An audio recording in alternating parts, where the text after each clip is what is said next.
I want to thank everybody that is joining us live here. We are having another conference call. It's been a long time since we've had one. We have Sophia here, we have Catherine here, and we have a new person to join us tonight, Stephen Sanzeri. Hope Well, everybody is hello. doing good. Well, thank you. Thank you for having me on. Absolutely. So far it's just us, but if anybody else who has the call-in information wants to come on, I will make sure to pop them in as well. I'm going to give a little visual over here, maybe play something or just kind of have something going on in the background. But I believe I'm going to pull up the chat. I hope everybody in the chat is doing good. Hope you all can hear us. Thank you all for hanging in there while we are, or were, a few minutes late. Catherine, can you hear me okay on your side? Am I speaking at a normal level as a Yes, human being? yes, it sounds really good. I do not have my ear pressed up against my screen. Good. I'm glad. Well, Yay! we got about 6 or 7 people in the chat. Even though I look on live chat and it says that we have one, so I'll go with that. No problem. That's how YouTube works, so we're not going to worry about any of that. Oh, and all of a sudden it switched to 8. Excellent. So welcome everybody. I'll try to keep the chat open so I can follow along. Let us know if you hear any issues, any audio issues. We are going to start with my new friend, and I feel like talking to Stephen Sanzeri. It feels like when we just started chatting, it's just like we had always been friends, and that's really cool that happens. That doesn't always happen here. But what I got for you, Stephen, I got a list of questions here. Just some questions that I would like to cover. But I think what a lot of people would probably want to know from you is, who are you? Can you kind of give us a little information about your background, what you've done in the past, and then we're going to jump into your views on this case. Oh, no, that'd be great. Thank you. Briefly, born and raised in San Francisco and down the peninsula.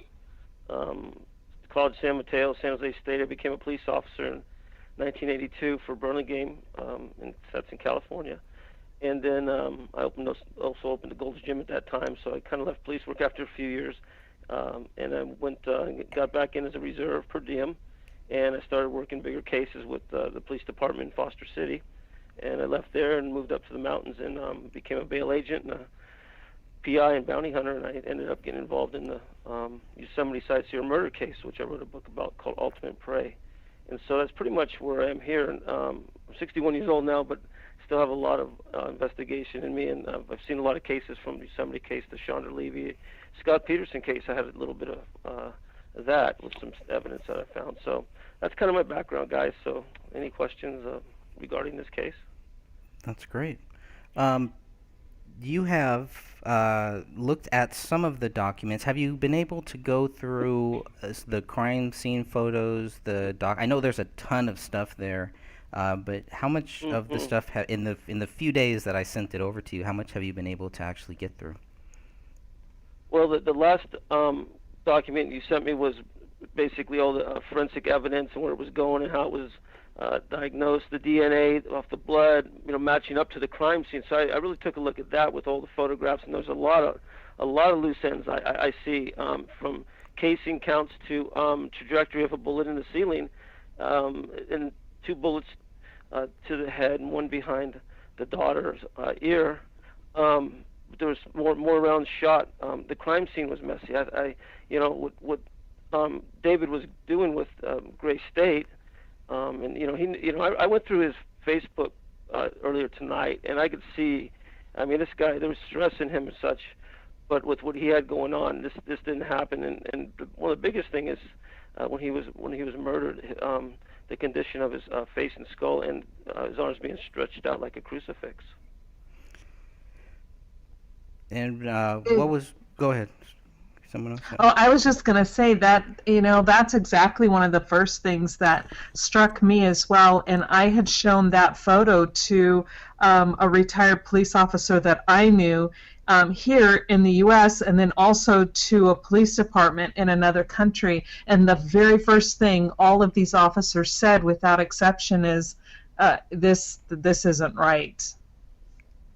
No, it isn't. And I looked up some very gross and sad pictures of people that had gotten shot in the head with a .40 caliber. And when I looked at these photos, the first thing I thought was this was a shotgun. There's David and Kamel, their faces were totally gone.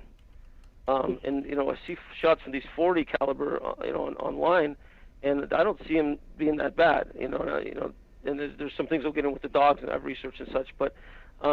And that's why there was 2 shots in maybe each of them. But David would have fell forward, and the shot came from the back of his head to blow his face out. Didn't come under his chin. Didn't had to exit through his face through the front. And if it does that, he's shot from behind the head. And usually, you don't put a pistol behind your head to commit suicide. And then he would have fell forward. So there you go. Right, and the reason why I'm not sure if that is right or not, and I don't know if you've actually read the autopsy reports, is because the autopsy, which I don't really put a lot of faith in either. So if you have a whole different view on this, I'm all ears. But the autopsy reports state that there's exterior beveling to the wound that's behind the ears on the victims. So I'm like, okay, which means that it would have had to, plus they say they don't know the entrance, they only know the exit, blah, blah, blah. But even with all of that being said, if there's a shot from the side of the head and it does not make sense to me that the amount of damage done to that face would have occurred, and I do not believe a dog would have done it. Correct. Okay, since we're on that, Catherine, for a second here, I researched dogs and pet owners when a pet owner dies in the house and the dog's locked up, and what kind of wounds are there post-mortem, and it was very interesting. And this is we have David's right hand missing, the daughter's right arm, and both hands of Kamel. Okay, here's what it says. These are statistics. I pulled the statistics up from 2014-15. Okay, when a dog eats an owner, a former owner, 73% of the time they will go for the face. Okay, 15% of the time they will go to the abdomen, chest for the nutrients. This is an indoor dog that's trapped. Okay, now there's a difference between indoor and outdoor. The outdoor dogs, most of the time, will go for the entrails, the inside where the nutrients are, because they're outdoor. Okay, followed by the face, and last is the limbs. Limbs are the lowest on both categories. Less than 15% are limbs. So the dog didn't chew on the limbs and take them off. Those were severed. And you know what? And I agree, and I think I've read those statistics that you're talking about. And here's another interesting thing that I think, something I will think you will find interesting. When I spoke with the coroner, the medical examiner here where I live, and he was trying to convince me that this dog did all this damage to the bodies, and I'm like, no, I've seen some too. And so he brings out a photo of an older person. Now, mind you, older people have softer bones and stuff like that, but an older person who supposedly was devoured by their dog in just 16 hours. But my comment to him was, the first thing I noticed is, as I told him, I said, but her head is still intact. Mm-hmm. So you're trying to tell me that this little dog ate 2 heads and left a smaller head that's more pliable alone, but yet ate that arm. I said, what you're trying to tell me doesn't add up to what I see in the scene. And he just got really upset because I'm like, but her head is still there. I mean, yes, the flesh was missing from the head, and I don't know if he was trying to shock me with the photo, but I've seen dead bodies and decomp and watched autopsies, so it's like, okay, sorry, dude, you can't shock me. But he never did respond to that. So have you ever seen? Have you seen a dog that is actually consumed? I have. That's one thing I have to say. Personally, I have not seen in person was scavenging by an animal. Have you seen anything like that? No, not with a dog. I've seen it with maggots in a bathtub of a guy who just couldn't get out and was actually being eaten alive. But it was also interesting because the maggots went for the face and for the entrails. But I believe there's a good chance the dog ate the face and the parts there. And the reason is that in the statistics, it's very high on an indoor dog. Okay, 73% of indoor owners' bites or postmortem cannibalism, or whatever, for meals for a dog is 73% indoor will go for the face first. So if that was opened up by a bullet wound, the dog would then make it bigger, wider. You know what I'm saying? It would clean it out, and then what would happen is it goes for the entrails.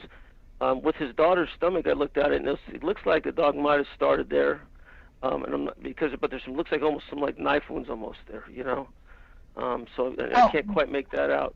Yeah, what you're seeing. I'm sorry. I don't want to presume. I'm sorry. Please feel free to put me in my place and tell me to be quiet. Oh, no, you're fine. Oh, go ahead. But what you see on Ranya's abdomen is the marbling and some of the skin coming away in the slippage. But you are correct. Her abdomen was fully exposed, and yet that puppy or that dog, that little dog, wasn't a puppy, but the dog never touched her abdomen, and yet she was also shot in the head, but her face was not eaten. And yet somehow Kamel, who was face down on the ground, had her entire face and larynx missing. So how did that happen? And this is what I tried to put forth.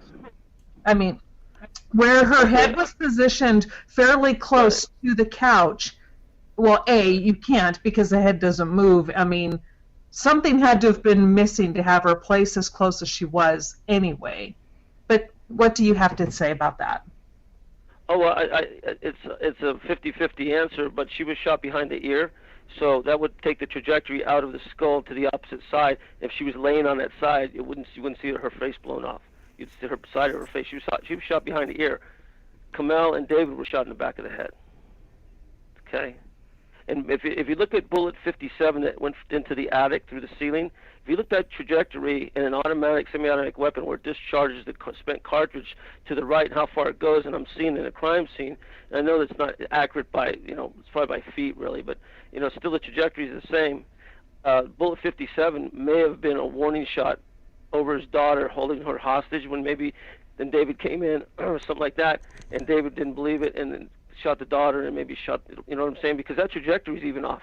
But she was shot in the back, right behind the ear, sad to say. So it would be a different exit wound than the front, but Okay, so I mean, this is good because according and I'm going to trust you seriously right now over anything I read in these reports, including the autopsy reports, because the autopsy reports are saying that the exit wounds for both David and Kamel are in the left parietal section of the head, and they call them exit wounds. And because they're saying it's external beveling, which means that the damage, the bullet or the projectile is then coming through the inside of the skull to the outside, which would cause the beveling on the exterior of the skull. But you are saying from what you are seeing and what you have read that you believe that they were shot in the back of the head. Is that what you understand, at least so far? Which could change. Until I saw this stat with the indoor dog, 73% for the face or skull when it's opened up. I've thought, like I said, the first thing I thought was a shotgun. I couldn't believe a .40 caliber, and I pulled the pictures up, and I've seen in the old days a couple headshots. They don't blow the whole face out. They really don't. They'll deform and everything else. But I kind of question that just from what I could see, how much was opened up. I mean, all that was attached was the back of his skull to the spine. The whole head was gone, literally. So it tells me that after I was reading the stats on canines, I believe the canine 73% could have went in there and really did a number and cleaned it out. Yes, I Okay, think there's no. Yeah, that's what I think. I'm sorry. I have a bad habit of interrupting. I'm sorry. Oh, no, it's okay. No, you're fine. No, because here's the narrative goes, though, is that the faces were not blown out by the bullet per se. They're trying to say, of course, that they was shot with the .40 cal, but that the dog ate the faces and the skull, and that the damage seen was done by the dog and not the bullets.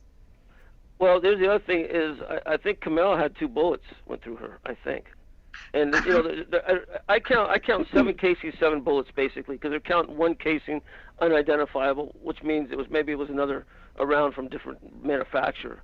But cops know a round is, so I'm calling 7 shots. Okay, I'm calling 2 to Camille, 2 to David, and one to the daughter. That's 5 shots. 1 went up into the ceiling up there, and the other one was lost also. There was 2 basically that were lost. So he was shot in the. I think he was shot twice to give it that effect to the front of the face. I think that's also a good theory on this. There was one that was shot into the living room floor that was lodged in the basement too. That was item 45, and there was no blood and no DNA found on that one. On that bullet. Does that one show? Oh yeah, they got. Yeah. Mm-hmm. Go ahead. Yeah, that's. I'm sorry. See, those are 2 bullets that didn't hit targets, and that adds up really to 7 bullets.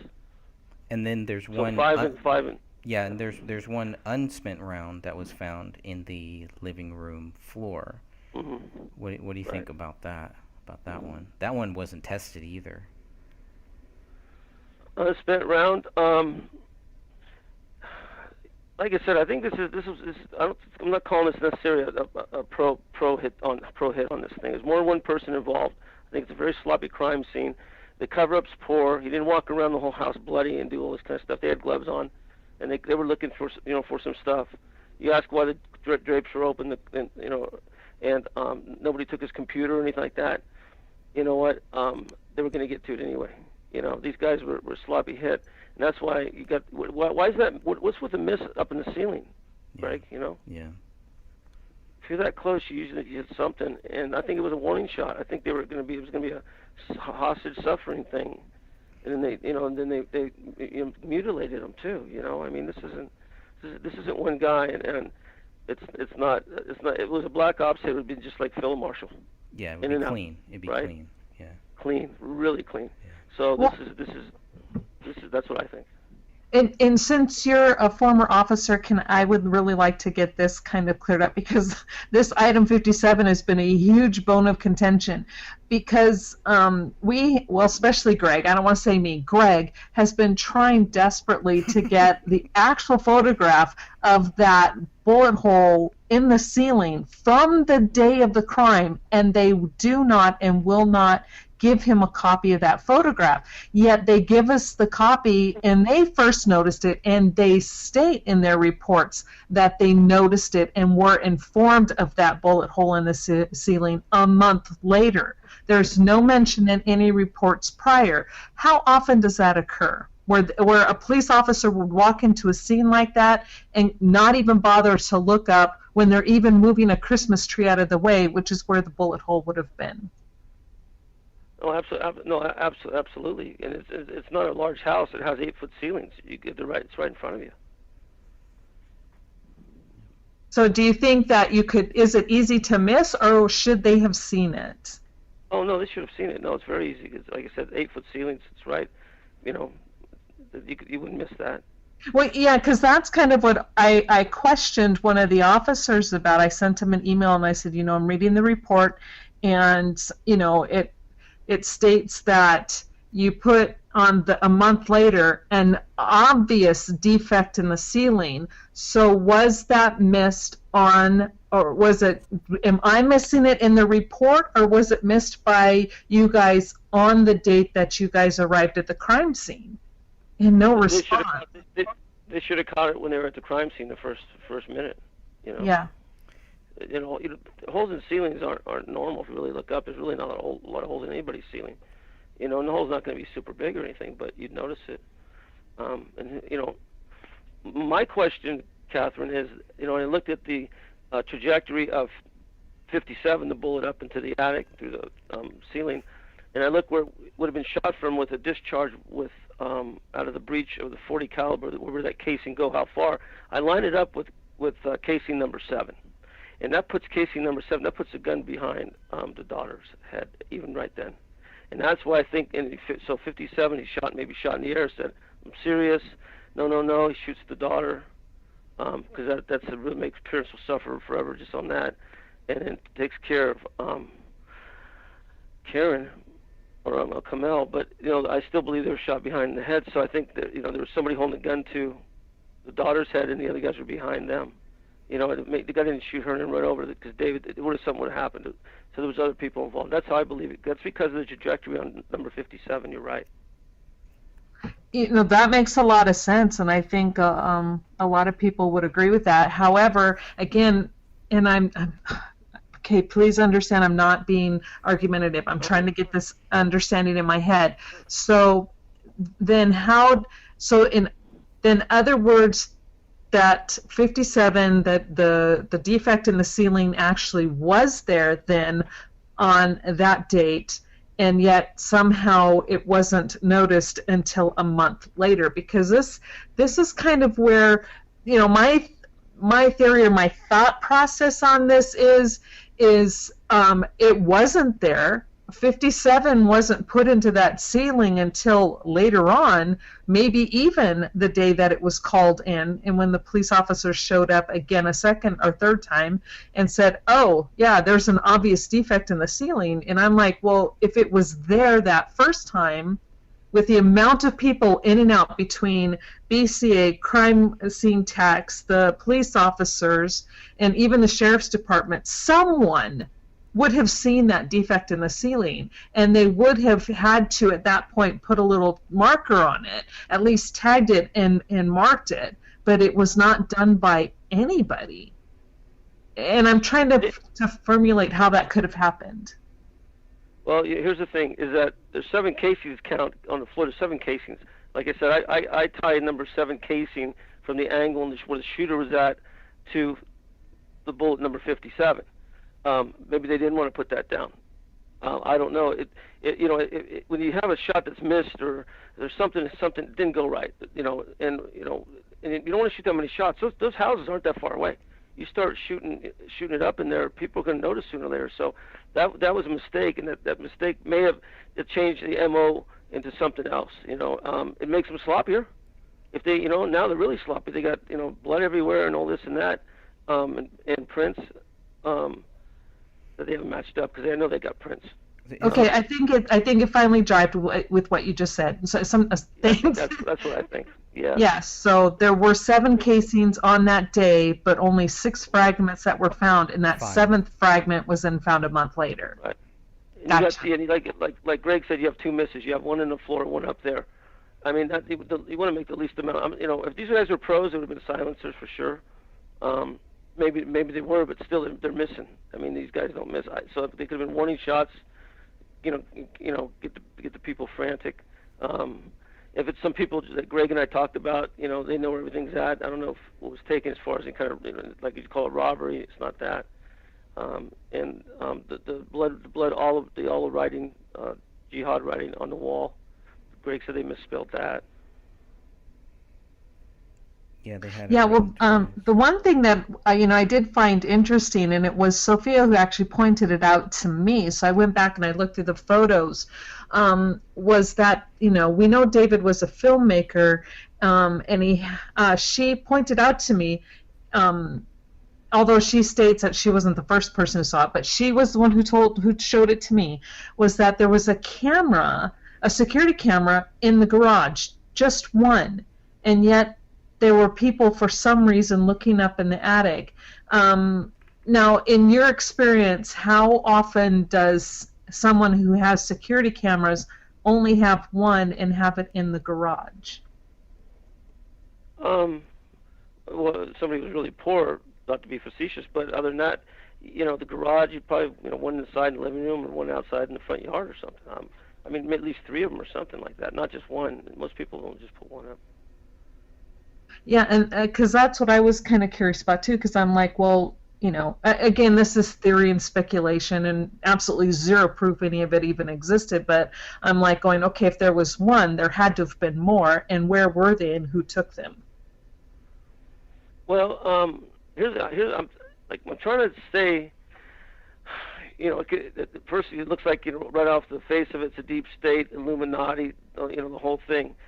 A Philip Marshall type hit. He had too much information, whistleblower kind of stuff. Well, if they get caught, but it has to be something that looks, it makes there's no way this man was that crazy. The PTSD, whatever, the stuff that happened, the position he was laid out in, I mean, this thing, he didn't kill his wife and murder his daughter and shoot himself. That didn't happen. There's no way. Absolutely, I'm 100% sure of that. Yeah, and I agree with that too. And from the medical background, I was an EMT for over 10 years, first responder, I should say, EMT, IV certified EMT. Plus, I used to hang with a deputy coroner, and I was able to go on ride-alongs with them. Plus, I knew sheriff's deputies. So I got to do ride-alongs with all of these people and see a lot of different stuff, plus the stuff I did.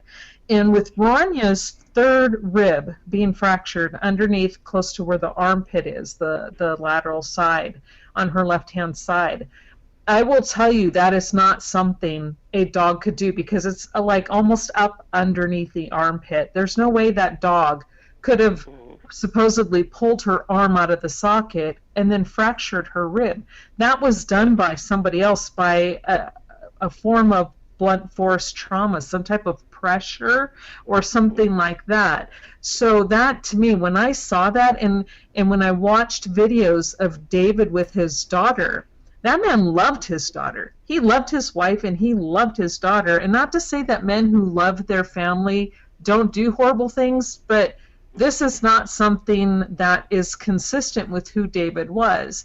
And when I watched an interview that Eric Sayward had done, he just happened to pop up at some park where David and Camille and Rania were, and then there was this guy behind the camera asking David, hey, where's your daughter? Can we go talk to your daughter? Well, David then positions his body between this man and his family, and he's like, they don't feel comfortable right now. They're really scared.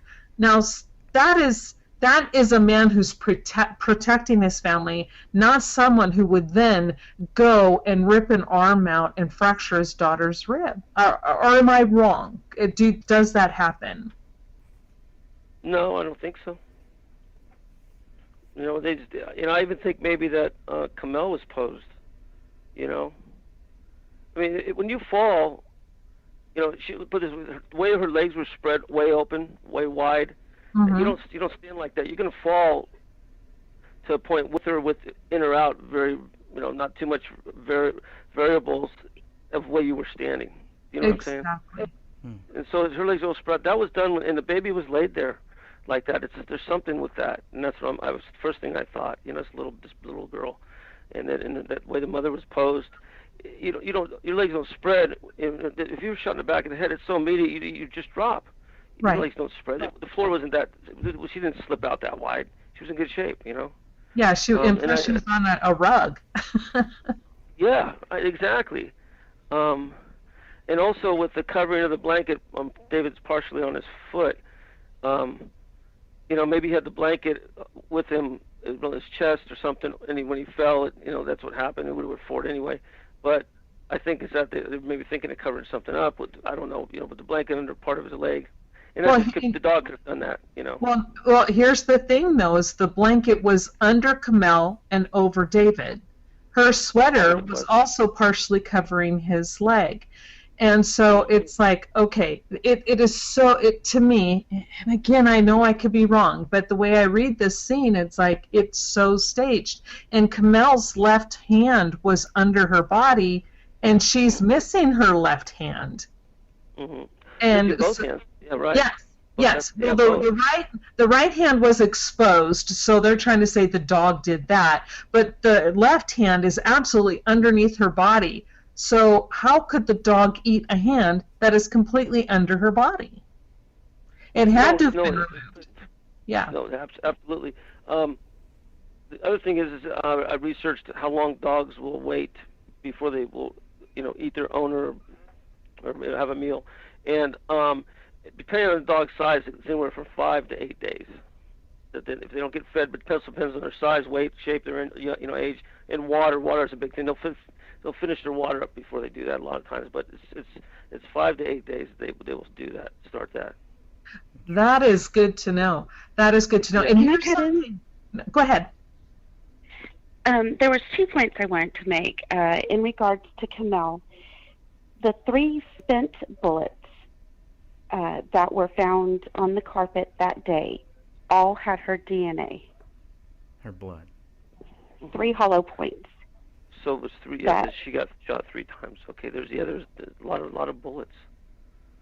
Yeah. And then, would a dog do that much scavenging if there is bags of food on the floor in the kitchen for him? No, I don't think so. I've never seen a scene like that, but no. And there was plenty of dog food. You're saying?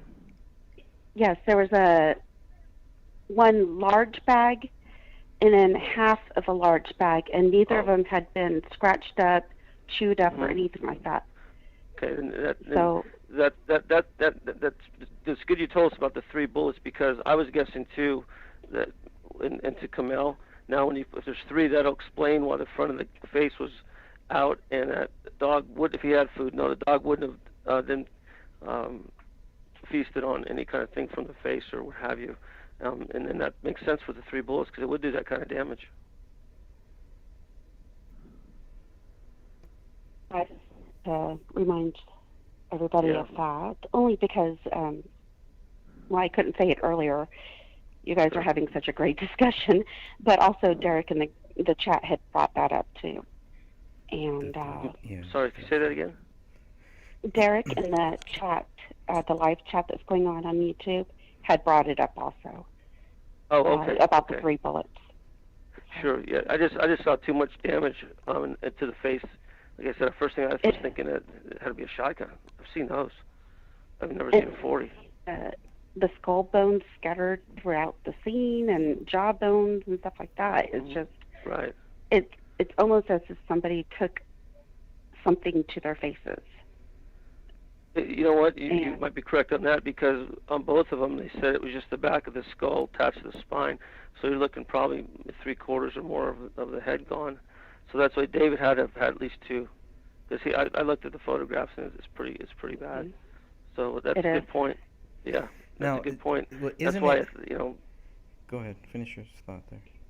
Oh no, go ahead, Greg. I was gonna say, isn't it strange then that with all of these bullets, none of David's blood is found on any of these bullets? How's that possible? His DNA, and that was it.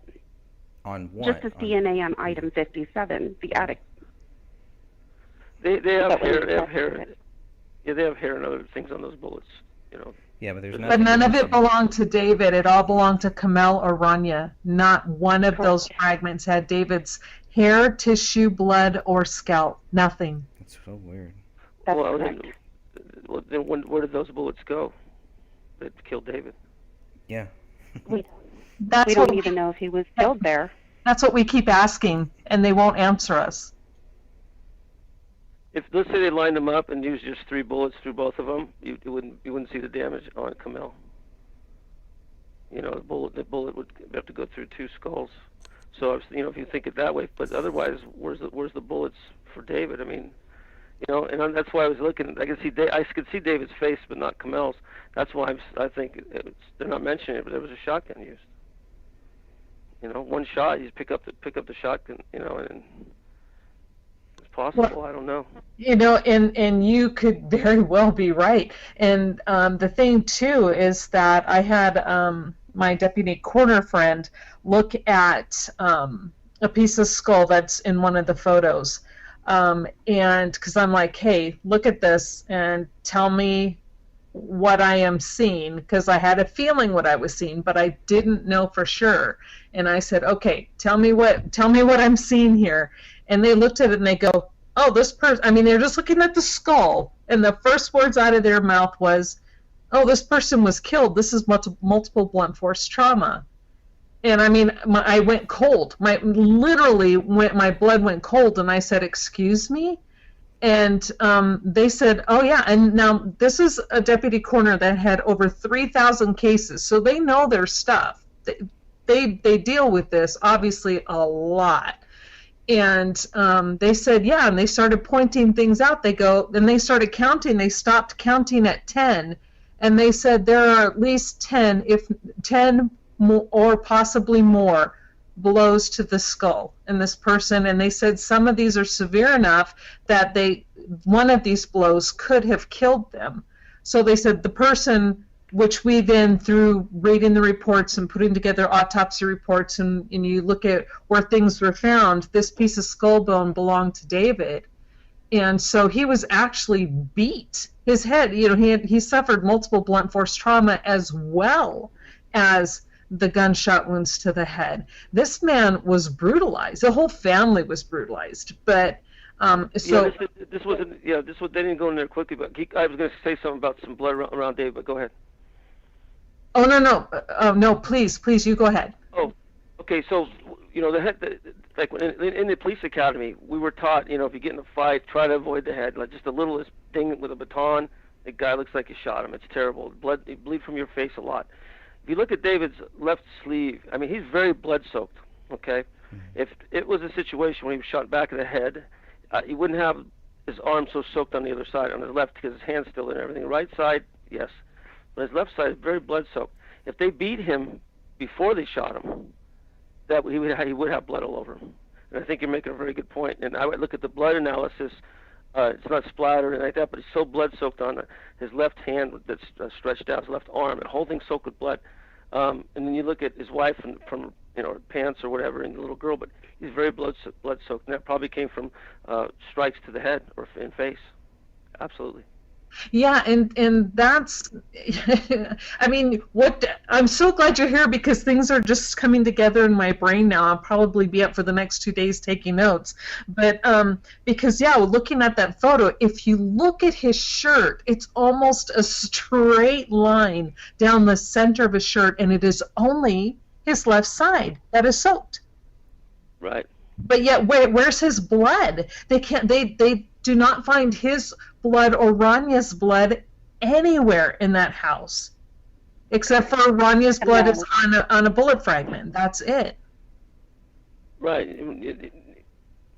What you're saying is he was just beat, not shot. That's what you're thinking. We don't even know if he was in the house when this occurred. Oh, I believe he was both. All the blood that was, when they tested just the 16 samples, was it 16 or 19? I think it was 19 samples. It was all Camel's. Everything that came back, except for the blood that was on the knife and the cartridge that was, or the magazine that was in the gun. That was it. Correct. Everything else was Camel's. The wall, the computer, the cell phone, the quote-unquote footprints. There's another DNA profile that's right, a second DNA profile that we still don't know who that 2 to 3 unknown DNA profiles. Right. Greg, what are you thinking? 3 people involved in this? Yeah. We're answering for you now, Greg. How dare you turn it back on me? Yeah, definitely. I think multiple shooters from multiple places. Somebody standing by the front door, somebody else by the back door, and somebody that knew this family, somebody that knew the house, and somebody that knew this dog. Mm-hmm. Was there any kind of report on how come the neighbors didn't hear any gunshots or anything? They did hear something. We have two neighbors. One neighbor mentions rapid fire gunshots. He was asked to kind of narrow down the time or the date, and he came up with he was able to narrow it down to December 10th. Now the problem with that is that all 3 people were still active, and even well, at least David was seen after that date. Kamel was still texting people, so there was still activity. Right. So I don't know about that timeline. Then there was another neighbor who said that possibly he heard something that sounded like gunshots closer to Christmas, sometime between Christmas Eve and New Year's Eve. But that's it, and there's a lot of neighbors in that area, and they are close. But I have to be honest, I don't know if somebody was shot a couple doors down or even next door. I don't know if I would recognize that as a gunshot either. I think you'd have to really know, and it sounds like these neighbors definitely. That's why they weren't sure if it was a firecracker. And I know we've talked about this where, if you listen to it, especially from a distance, gunshots can sound like what we would think was a firecracker. So, but the fact that we do have two neighbors that did say that they heard something is good. The timing is not good because it doesn't really line up when what the police say, whereas they're pretty much saying that David committed these crimes on Christmas Eve, maybe even Christmas Day. And so there's not a whole lot to really back that up because of how many shots we're talking about. Kamel was shot twice, according to their theory. The daughter was shot once, and David was shot once. That's not 3 rapid-fire shots. That would account for 3 shots for shooting Kamel twice and shooting the daughter. But again, once it sounds very plausible, but when you start digging into it and digging deeper, it just doesn't make sense. It doesn't add up, and there's still missing shots that nobody heard. Did you see David's left hand? Have you seen that, Stephen? Oh, his left hand. Yeah, it's just post-mortem lividity and decom. Doesn't that look weird to you, the way that the thumb... I mean, have you ever seen anything or heard anything about that? The thumb, how it's pressed up against his other finger? To me, that was very odd. Why didn't the dog go after that? He goes after all of this other stuff. The dog eating... What the dog ate, to me, seems very selective, and there's no real rhyme or reason that I can come up with. Well, if he's going to eat one of David's hands, why not eat both of them? If he's going to eat all of David's head, and there's a hand right there, the hand is pretty much like right there. Why not go after that? Anyways, any thoughts on that? Well, like I said, I got it. It was an unusual query, but I looked up the percentages, and then 73% do the skull first. I mean, it's not like there's a bunch of these kind of cases, so. You'll be pretty solid with those figures probably through SPCA or what have you. That this, this is what's happened. It's happened for years probably. So, it's like I said, outside the entrails and stomach, chest area, for an outside dog more. For some reason, I need those stats so I go back. But like I said, the lowest octane meal a dog would have would be the limbs. That's the lowest on both categories. And, I really have to say that what you're saying in the research is pretty close to what I saw that the medical examiner showed me, because what was mostly missing were of course, all of the flesh, but were like the ribs. But again, this is an older person, very old. So ribs, arms and stuff, but the skull bone, the vertebral column, all of that was still there, and even some of the ribs. But the hands were gone, and so that was. It fits with what the statistics are saying. Right. Well, did that person die of a gunshot wound to the head? Did it open that cavity up there? No. That's the difference too. Well, no. Yeah, but see, the dog won't do the brains. And such, unless there's an open wound or something started almost up there. That's kind of how this came around with the suicides into the head. But as far as the limbs go, if they don't do that, they go to the entrails usually before the limbs. But they could do limbs, sure. And an older person, softer. Dogs know things like that, I'm sure. Yeah. And that, but it's a lower percentage of it, but it absolutely can happen. But it didn't happen in this case. Yeah, and there's something else, and I'm trying to find my notes, but it is It is in here in the report somewhere. It is mentioned once in one place out of the however many pages we have right now to go through. That, and I believe, and I could be wrong, so okay, I'm going to leave the name out, but one of the people, it was either the officer or someone from BCA, goes in and they're checking for rigor on the bodies. Now, mind you, they only check David, and they still found some quote-unquote stiffness to David's arm, but everything else had lost the rigor stage. Now, and then they stated that they and they write in their notes, they did not check Kamel or Rania. Now that right there, I'm like going, why would you not? If you're finding partial rigor in an arm, in an extremity, why would you not check the others for partial rigor? Well, you can tell. You can look. I mean, for one, it looks like the time of death's about the same time, and you just check one for rigor, and there's obviously no heartbeat.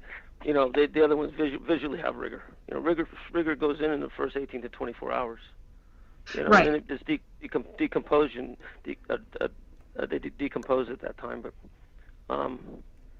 that's kind of how, you know, that. I mean, that's how that works. I'm just curious, you know, what else they covered up on it, you know.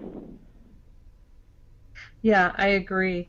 And the one thing, and I would like to get, you know, your input, because so far everyone I've spoken to has agreed, and they didn't know they were agreeing because I asked them independently, but agreed with what the medical examiner here stated, because I showed him the photo and I'm like, okay, how long, in your opinion, and I understand it's a photograph, just give me your best guesstimate, do you believe these bodies were laying there? And without pausing, he goes 4 to 7 days, 10 days at most. He goes, these bodies were not there that long.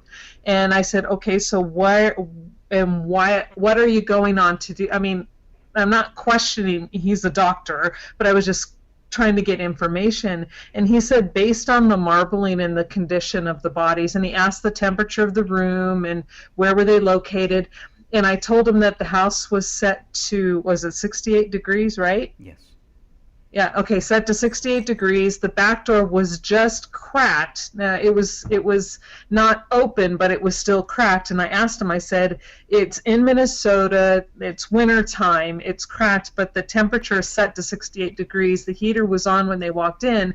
Would that have affected, would it have been enough cold air to stop or slow the decomp process? And he said no. He goes, no, but in his professional opinion, they were really only there 4 to 7 days, 10 days at most, which really lines up with what we are also finding. And yet the narrative is that they were killed December 24th, but found January 17th. Mm-hmm. Well, the other thing is, if you look at David's left hand, which Greg just touched upon, you can see that I can't talk today. Decomposition. It's mummified. Thank you. Blah, blah, blah. Yeah, decomposition. Yeah. It's mummified. Well, that means is that he was hit in the head several times. He lost blood rapidly. Somehow he lost blood rapidly. And what happens there's less blood in the body, even though Camille was shot in the head and the daughter was shot behind the ear, is that you will bleed out slower, let's say, than if you cut a main vein or a carotid vein. So he was probably bleeding out. That's why I think the hand looks like mummified compared to anybody else. You know. Interesting. And I think that's that goes along with continuous bleeding out in a certain way. Thank you for explaining that. We have been trying to figure that out. Mm-hmm. Yeah, because he's mummified more than anybody. Yeah. He was not killed in that house. I swear it. Oh my goodness. Where is his DNA? Where is his blood? That's. I'm gonna look back. We're done tonight. I'm gonna read back. I might have missed something on that. And I'm saying that we all assume that makes me and you, but I'm gonna look back, and that's interesting. He was brought in there after the fact, or brought him in there when they were holding him hostage or something. You're saying possibly. I mean, it's my opinion only because his DNA is just not found in the things that they tested. Now, there are, I believe, either 22 or 23 tests or samples that were not tested. I thought like some of the blood in the other rooms and such on notepads were his blood. Mm-mm. Okay, I'll double check that. Yeah, they were able Well- to match his fingerprint to the blood that was found in the notepad, and his blood was actually found on the magazine of the gun too. Right. But I think that's the only place where, which is also weird. How does it get there? Was he wounded? And I think that's the biggest thing. It's like, well, item 57 also kind of, item 57, the unspent bullet, all of that just looks like somebody or multiple people came into this house, broke their way, maybe, I don't know about broke their way in, but they were able to get in and just do a lot of damage. Yeah, that is the whole thing. If they weren't killed there, obviously that goes off into a whole another issue. Okay, where were they killed? Was this a hostage thing? So it just leads into so many different questions that it's I don't know, it's really frustrating, but that's why it's good to have these type of talks. So it's good to bounce ideas off of people, and I always learn something from these conference calls, always. She may have a point on him being possibly murdered before that, because it definitely has a lot more rigor and everything else. Plus, the color of the skin is usually that's what I'm looking at. It's very, very dark. But if let's say he was murdered 3 days before that or something, I'm sure somebody would know. His wife would have called somebody. Was he murdered in the backyard and brought in? I don't know. The good question is, did I find a DNA or any kind of blood on those bullets of his? And I got to double check. I thought we had a match on that, but I know Greg spoke about the notebook and stuff. I know they have a match, but there's so many places in the house that have blood. Right. All over the place. The dishwasher, the computer. Why on the computer all of a sudden? Were they trying to get a file from him?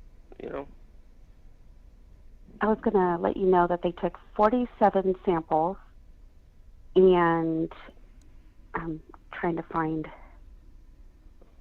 where we posted this, because I took all the, there we go, let me see her post. So she went ahead and, as soon as my phone decides to work, let's see.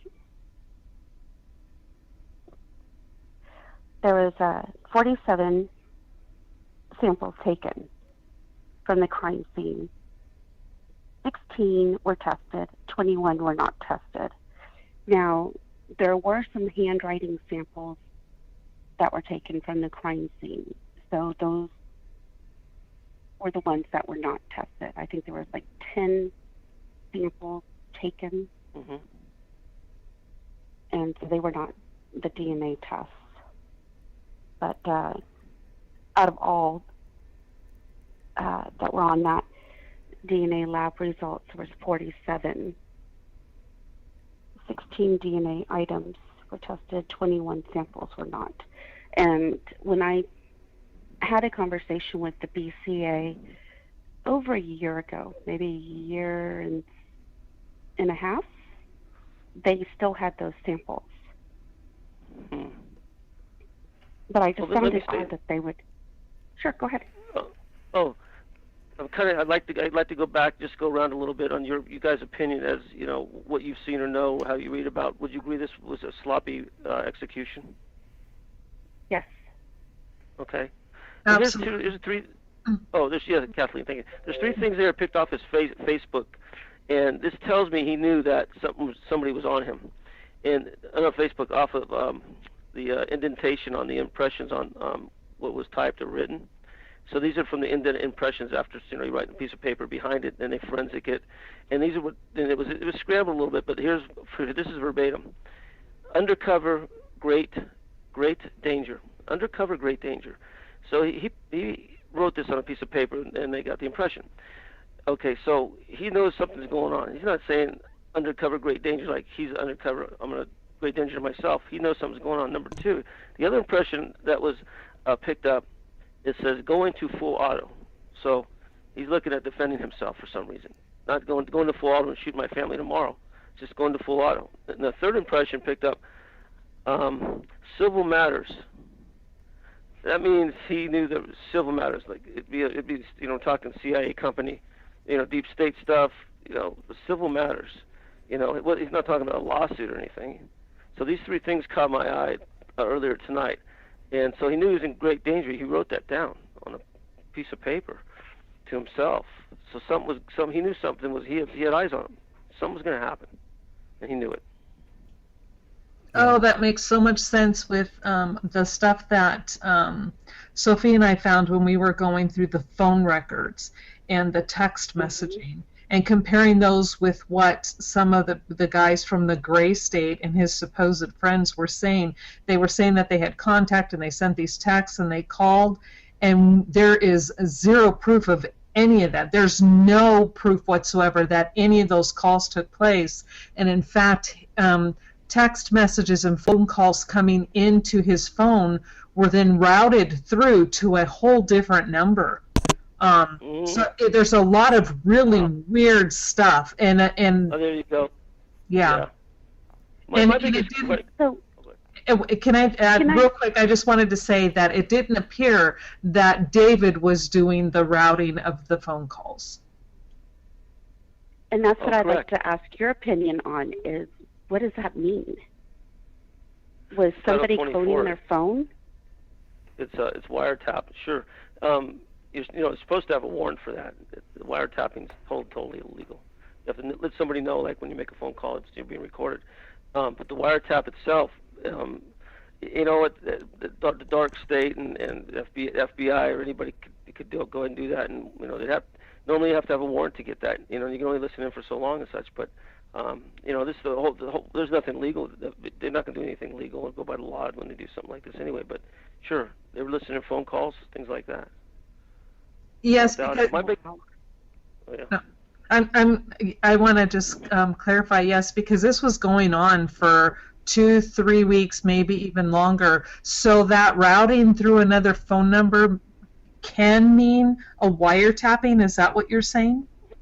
It just they go through anytime that it's wiretapping, and sophisticated wiretapping. It's not a big deal. They can do it with your cell phones and everything. Thank you. Thank you for It's been around explaining. a long time. But my question is, when I sum it all up, is how sloppy this was, and what's made it look. It was the cabal, or the Saudis, or the jihad, whatever it is, trying to make it look like that, and it's not playing for me on that.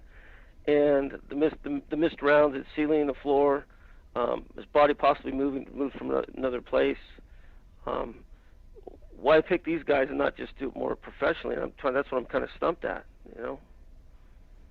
What if a couple of the people that he was friends with, quote unquote, had been prior military? Well, without naming names, had the training to do that? Sure, and without naming names, I think that there's at least two of them involved with this, and maybe then a pro.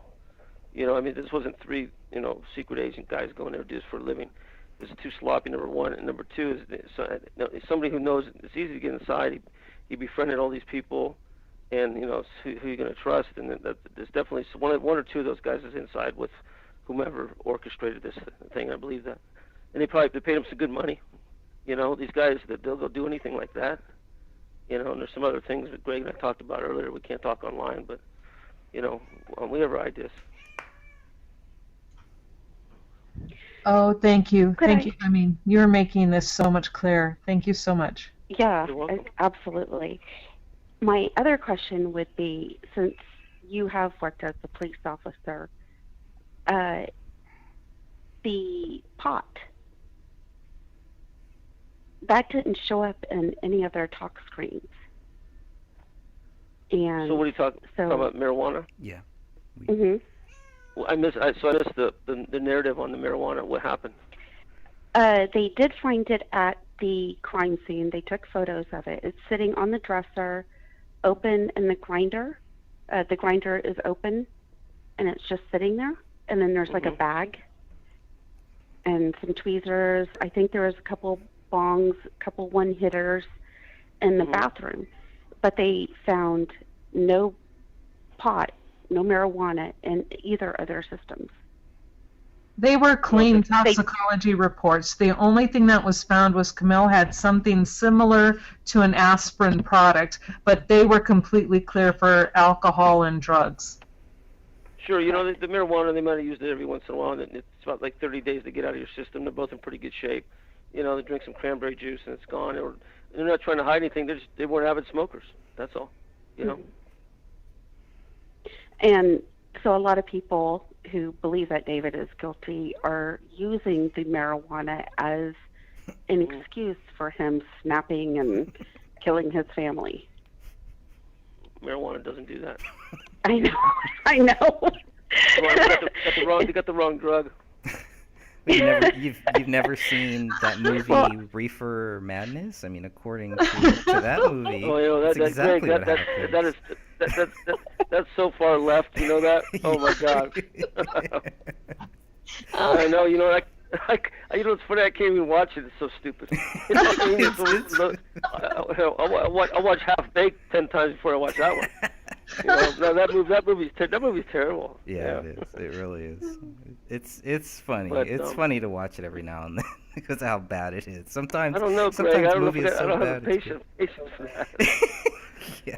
Well, you Yeah, gotta I have feel sad for God. you gotta have a couple drinks to watch that one, I'm sure. But Absolutely. we had a couple people have asked me, and I don't know, Stephen. I know we've talked about this photo. Have you seen the photo of the dog, of the family dog taken a couple days later, next to No, I David's haven't. brother? I have not seen it. Okay, I've had a few people. They want me to make sure that I get you that photo, so I want to make sure that I get you that photo. They just want to hear. Sure. They want to hear your thoughts on that.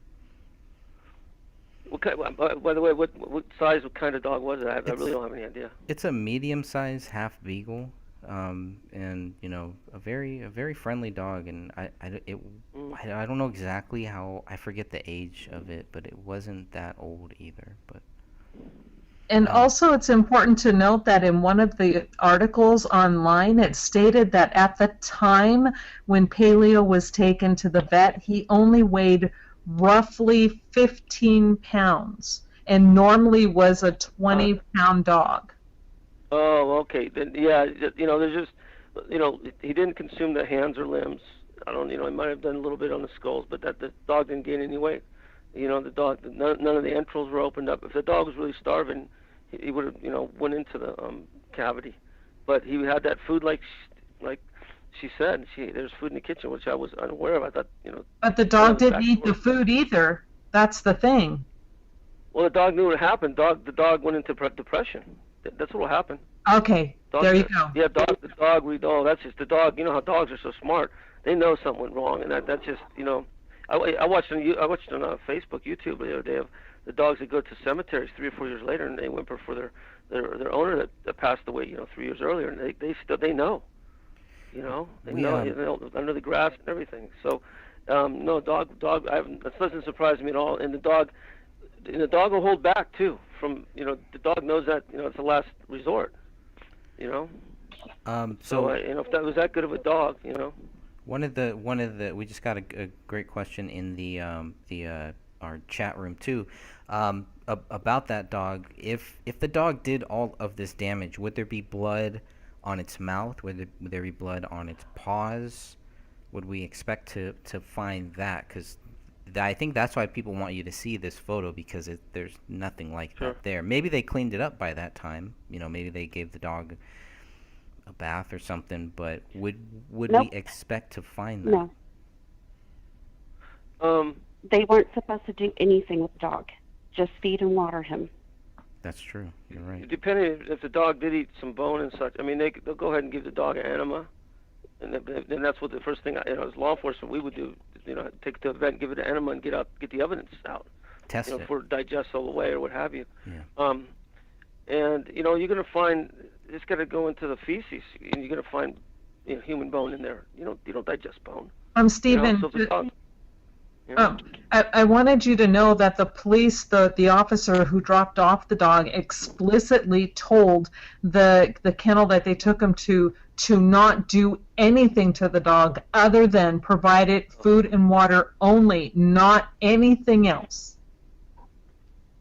you know what? You want to know giving a dog an enema doesn't harm him. I mean, that's just investigations 101. Those cases You know.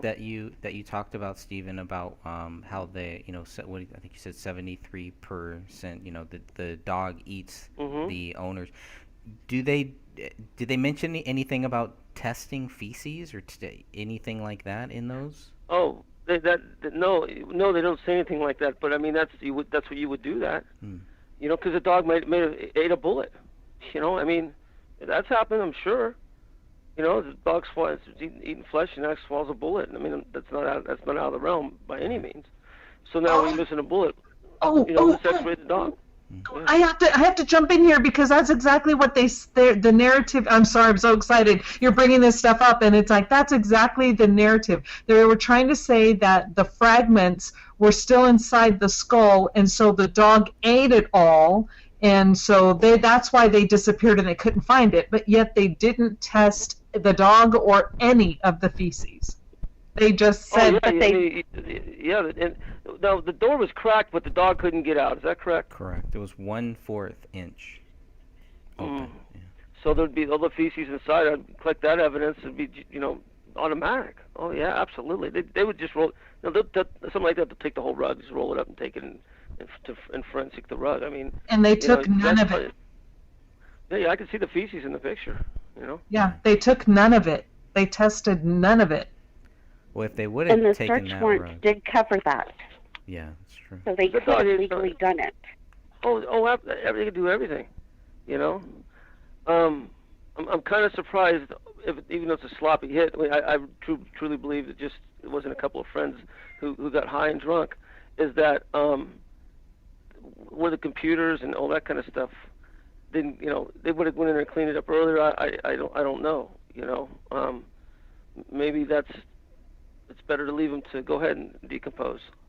You know, I don't know about that. That's why I question a couple of things like that. They usually go in there with the crime scene and pull the computers out if something involved that's, the government wants. Right, Greg?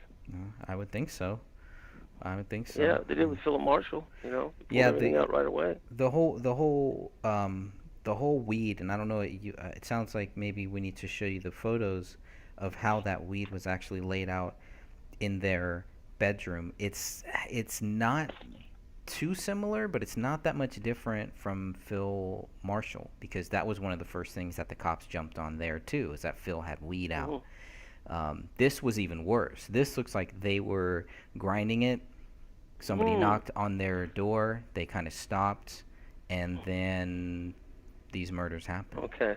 It looks staged. It looks staged. Well, this is why marijuana is a Schedule I drug, according to the government, and it will never be changed. It's the only way. They know so many people smoke marijuana, but it is the last way they can get into your house for just smoking marijuana. And that's why it's a Schedule I drug with cocaine and acid and things like that.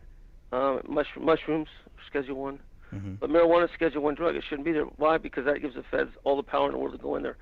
It's a felony a federal felony for over 99 plants. The feds can go in there and take over. If they want to.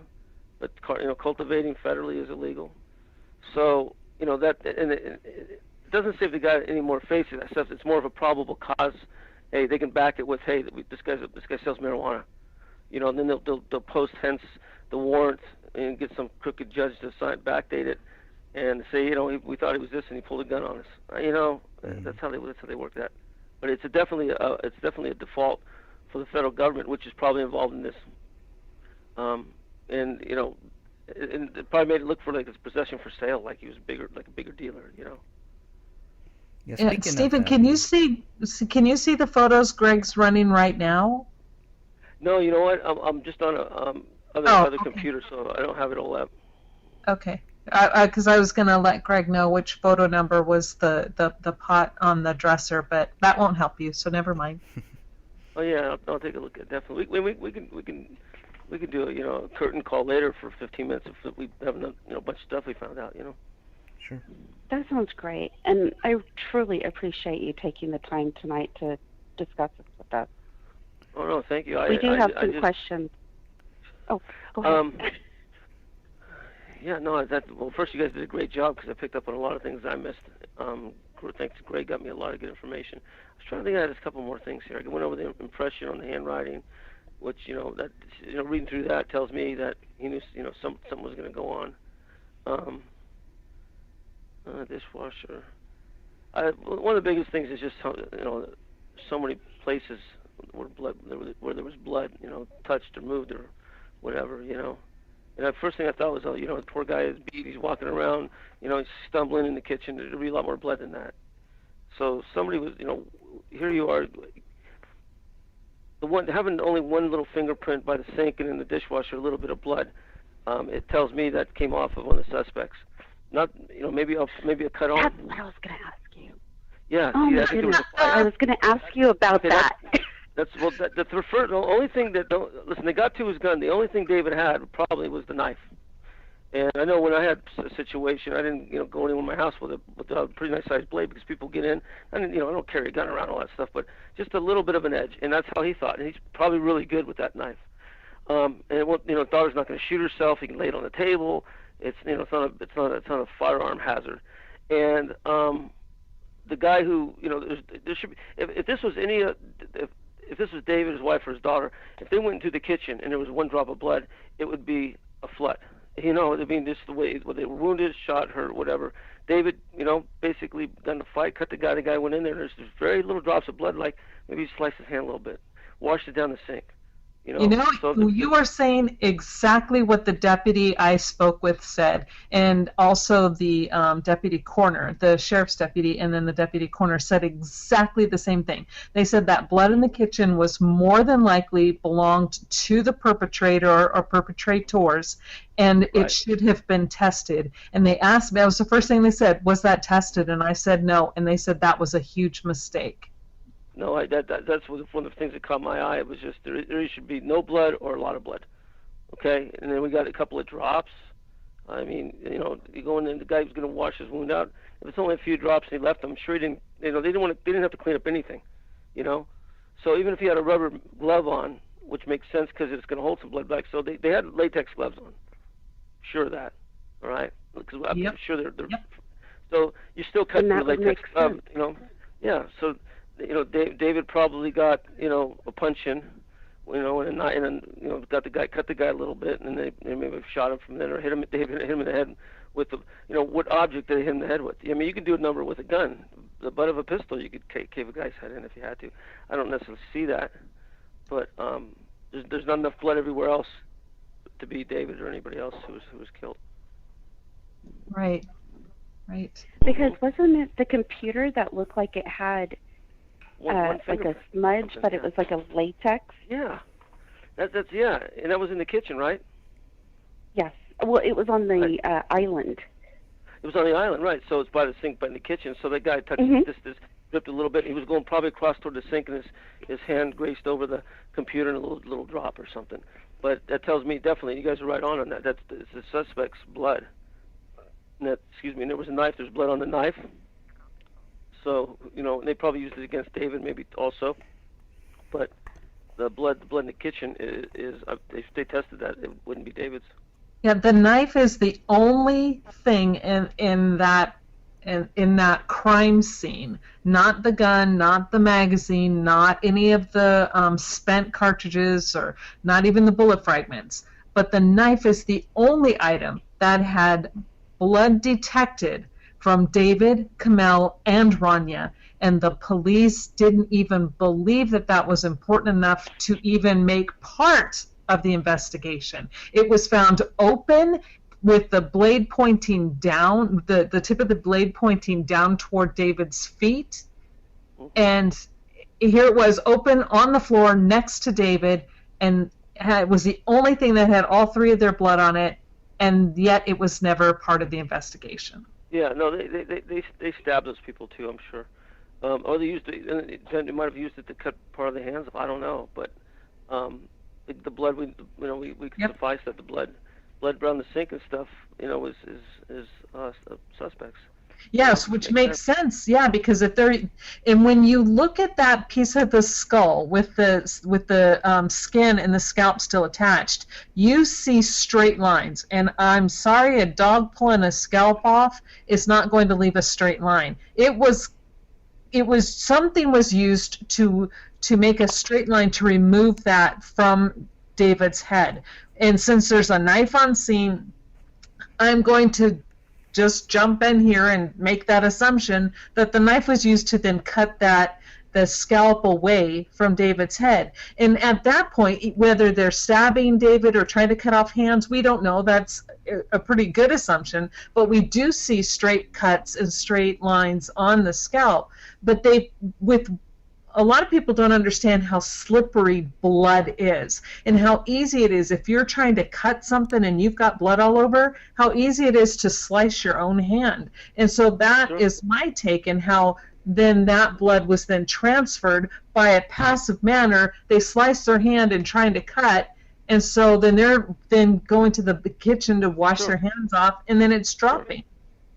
Well, no, but the thing is if he went in there and just cut the scalp, he'd have more blood on his hands than 3 drops. That blood was cut. I'm guessing more that the knife wound was when David had a knife and he got a little licking and they hit him over the head and that was it. So David had cut the perp. Cutting the scalp, you're gonna have blood all over your. I mean, there's gloves, take them off, but there's still gonna be more blood if you didn't take them off. I don't know. They didn't find gloves laying around, so it tells me is that the blood probably was from a David, defending himself, maybe more so than cutting a scalp, maybe, The scalp could have been cut afterwards. Okay. Sure. Okay. That makes sense. Thank you. Just not enough blood anywhere else besides the living room that impresses me. That's, just a very superficial wound.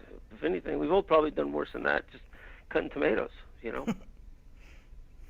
Really, I mean, terrible, but yeah, that's what I think. Yep. Let's see.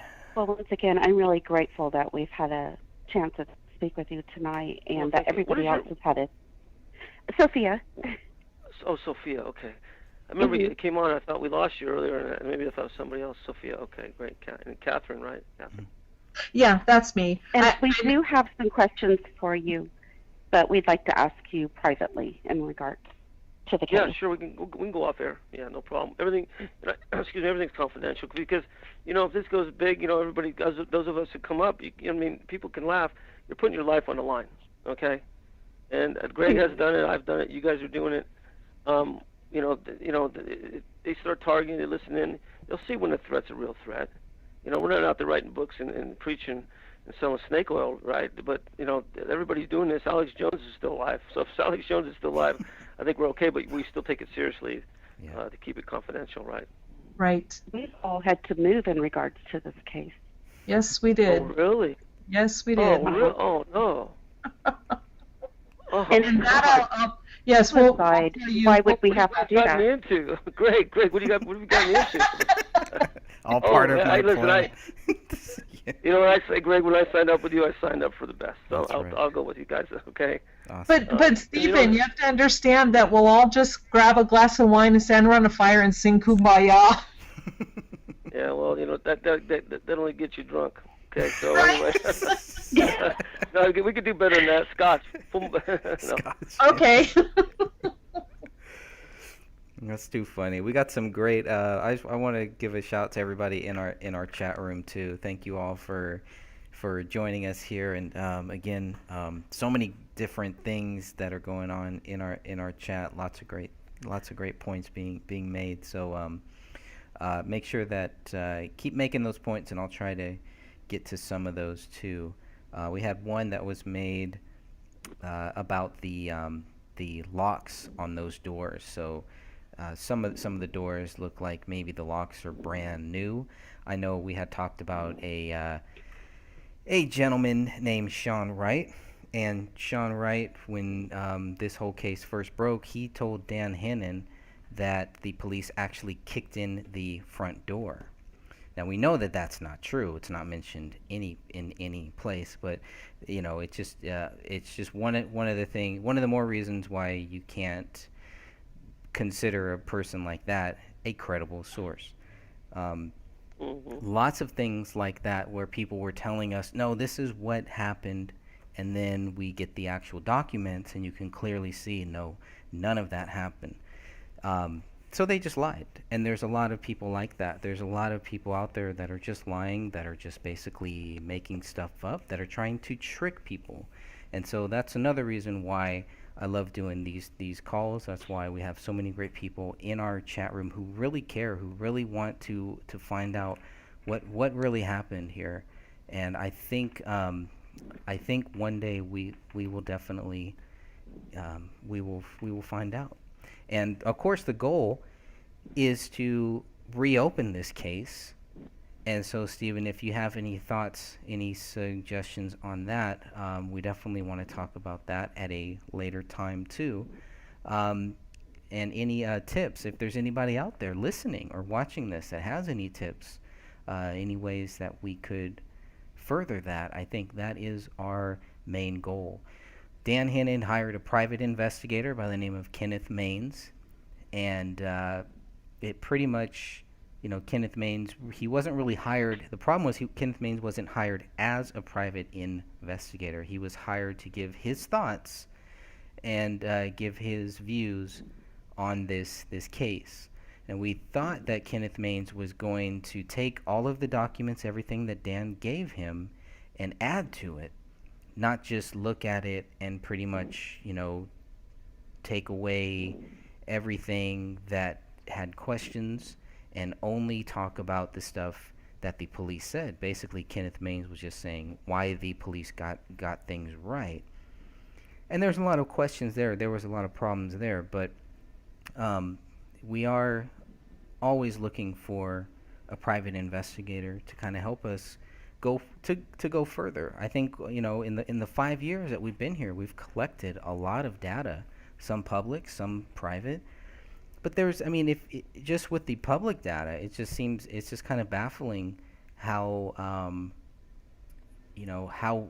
why nobody has been able to take this up. I think the reason why the law enforcement hasn't been able to do anything with this is they don't really know. I think a lot of them just do not know, or maybe they just do not care. But to me, this always seemed like a very slam dunk case. So I was really shocked that there wasn't more effort put into trying to understand who killed this 5-year-old daughter and this couple.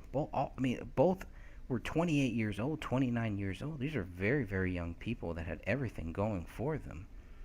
And when you factor it in that David Crowley was a soldier serving in Iraq and Afghanistan during those hot wars, during that hot time, there were also questions. Maybe that's what got him into trouble. Motive. The motive, Stephen, if you were to look for motive from David or from anybody as a police officer or as a private investigator, what would you look for? Well, they're automatically going to look for life insurance policies on each other. That's number one, and cancel that out pretty quickly on this. I'm thinking it was done by the rookies, people that know him, close to him. Like I said, it's too sloppy. And like Philip Marshall, they killed a dog. They would have probably done the same thing here. The curtains were open; those would have been closed. That's a simple move. And I question there was a GoFundMe that went up for a while, and it looked like somebody absconded some of the money. Yeah, that was David's brother put up a GoFundMe. Do you guys remember? Was it was like $60 million or $6 million for Kamel's mom? Kamel's mom. Yeah, he was asking for $6 million. For You're $6 correct. million, and it was weird that he made it for Kamel's mom, who had cancer, some type of cancer. I forget what type of cancer she had, And so once Kamel's family found out, they had him shut that thing down. So that was a weird, weird thing. And I think that's when a lot of questions started pointing towards the brother. That, well, why is this Right. guy not necessarily saying that the brother killed his brother or anything, but why is this guy doing this? Why would he ever set up this GoFundMe for somebody that he doesn't know and for so much money, and then raise $8,000? And I'm not sure what he did. I don't have any facts to show what he did with that $8,000. I can just say that we can definitely show that he raised $8,000. Hopefully he gave it back to all those people yeah. who No, you know what? contributed. I remember reading something about him going to Las Vegas. He did go to Las Vegas right after that, or right during that time. Right. Yeah. Exactly. Yeah. hmm And so That's where the money went. yeah, that was kind of, well, he was doing that because he needed to get out. He wanted to just, I mean, come on, if your brother's dead, you're probably gonna want to go and do something else too, right? I mean, you're not just gonna want to just shelter in your home. I know I wouldn't. Well, yeah, I mean, but what was the money supposed to go to? Burial services or something? No, it was supposed to help out Kamel's mom with her cancer treatments. And how much did she? How much did she get? He still shouldn't have went to Las Vegas. She with that. she didn't. I mean, Spending she that didn't kind of even money. know. She didn't even know that any of this was actually happening. Yeah. Of course, Yeah, no, she didn't. he probably. Yeah, she didn't find out Yeah, he about probably these spent deaths for a long time afterwards. But yeah, I mean, Mm-hmm. his actions, and it's like, well, you can't even say that his actions were odd, because then people are gonna think that we're saying that, that the brother killed the brother and the dad's covering it up because the dad doesn't want to lose another son. It gets into all of that stuff, and it's like, Oh yeah. What about dropping the Christmas presents off? Not. The curtains were supposed to be open. He would have peeked in. the curtains were open, right? Correct. Yeah, and he dropped presents off without seeing them, but the curtains are open. Wouldn't you kind of like, if after you knock, or well, he didn't knock, he said it would be a surprise, which I don't. He and his brother are a lot closer than that, and you don't just leave them on the front, No. on the back porch or what have you. No, you don't. No. That to me just, I don't know what the purpose is, that to throw somebody off on this, or say, hey, I was by at that time, and it's to get some sort of alibi. He's working, worming around there. Was he seen by other people? Well, could that have been to also set him up to make sure that he keeps his mouth quiet? David's brother. I mean, In which way? well, I mean, why was, that kind of makes him look bad. Like, why was he there? What, Oh, sure. what is he doing there? He and his brother are not talking at that point. He's trying to. Oh, they weren't. Oh, okay. Yeah, Okay. so there's some family beef. I don't think it was that much different than, any family squabbling, because when David got a new phone, I believe in November or October, nobody else, David's parents didn't have his new phone number. David gave it to his brother first. So whatever beef that the brothers had, and of course I'm totally biased because I love my brothers, I love my sisters. I can never fathom anything like that. Trying to take myself out of that and put myself into the situation where a brother could do that has been challenging. It's been a big challenge because it's hard for me to understand how that could even happen, how that could be even possible. But those things do happen, obviously. But can I Yeah, interject something really quick here, Greg? Going back to the presence, is where I have an issue with Dan Jr. is that he states and makes his statement to the police where he says that he dropped the gifts off on December 25th, was it, or the 20, somewhere around the 28th. the is 28th. what he told Okay. police. And the whole thing is he says he dropped them off then, but when the neighbors were interviewed, without exception, every single neighbor stated in their testimony to the police is that they did not notice anything on the porch until January 10th. Correct. Yeah, nobody saw him dropping the gifts off or anything. And So really, they supposedly sat there from the 28th until the 10th and every single neighbor missed it. But no, every neighbor stated, and they didn't know that they were telling the police the same story. All of the neighbors are like, so when did you notice the gifts? Well, January 10th. I think it was only one neighbor that actually even No, there were noticed a couple those. of them. Was there a couple? Because I know the guy who was across the street who was pretty much the last person to see David, I believe on Christmas Eve. He said he didn't notice those presents until January 17th when the bodies were found. And I question him even being able to see David, because looking at the house and how they're, you're going to laugh. I know. But when you look at how these houses are situated on Google Maps, and you can look corner to corner, house to house, when you're looking at those street views, and the houses are so offset, and there's a tree there. I do not see. I challenge that man to explain to me how he saw David and how he looked David in the eye when they're kitty corner and their windows aren't even in the same line of sight. Yeah. Yeah, see, I believed that story when I had read it in the police reports, but then when I saw the Google photos and then the layout of their neighborhood, I was like, oh, there's something wrong with this. Yep. Because, that just doesn't make sense. And then on top of that, this person who claims to have seen David has David's birthday, and then his wife has Camille's birthday. And he's tall. was He's about interesting. 7 feet tall, if I remember. Almost 7 feet tall. So he's a pretty tall guy. And he disappeared, moved away right after he was interviewed or talked to for the first time. He left and never left a forwarding address. Well, we thought that he told police that he left, but then it turns out that he didn't leave, actually. So I don't know why he told police that, or why whoever police talked to when they came back, why did they think that he had moved when Dan Hennon spoke with that person? It was pretty clear that he had not moved. He was still there, still living there. So that was definitely odd. But the other question is, why did police go back a second time to go talk to that person too? So I've never really felt good about a clear answer about why the police went back for a second time. What type of questions were they going to ask the person across the street?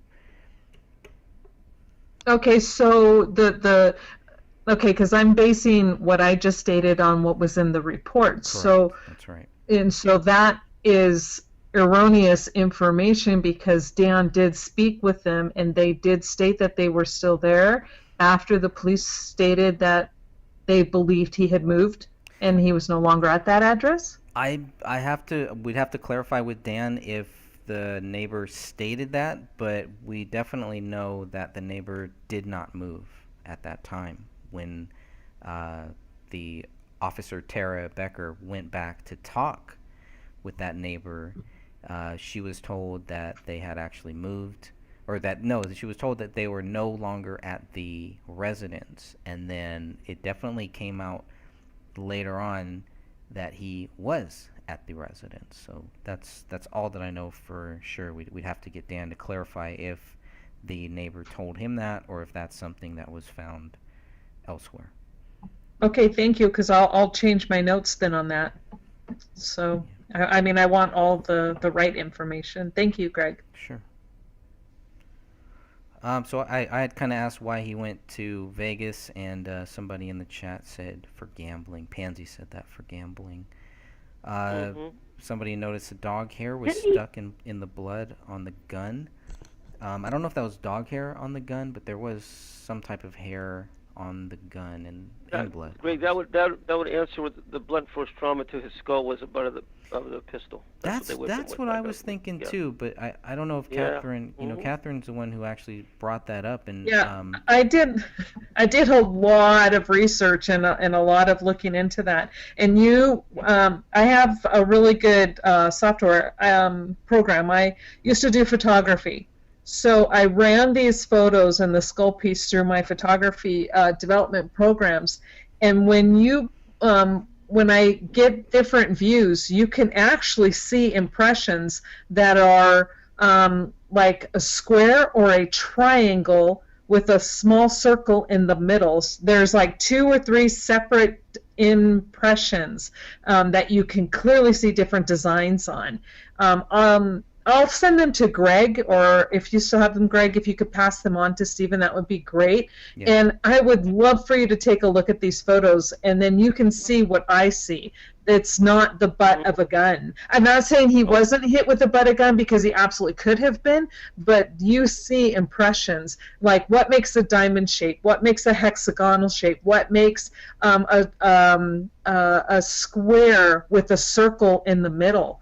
There's like 3 separate tools I found. 3 separate, well, I'm calling them tools. I don't know if they are tools, but 3 separate indentation designs. Yeah, but there was definitely okay. There's definitely something happened with the butt of that gun. Sorry, Stephen, go ahead. Oh no! I say it was they didn't just pick it up by the barrel and hit people. Also poking it hard into his head, like really hard. That'll give you a square with a circle in the middle. That's the barrel. Okay, so they'll shove it into his head too. They hit him with, and if you see the diamond, that could possibly be the grips. Taking it and just hit him and whack him in the side of the head with holding the barrel, and the grip. They usually there's diamond handled 45s. Yeah. Okay, just so you know, it's like a larger size diamond shape. When you use it and you measure it with the little sticker tape that they have, it's like 1/4 of an inch to 1/2 an inch, just one diamond shape.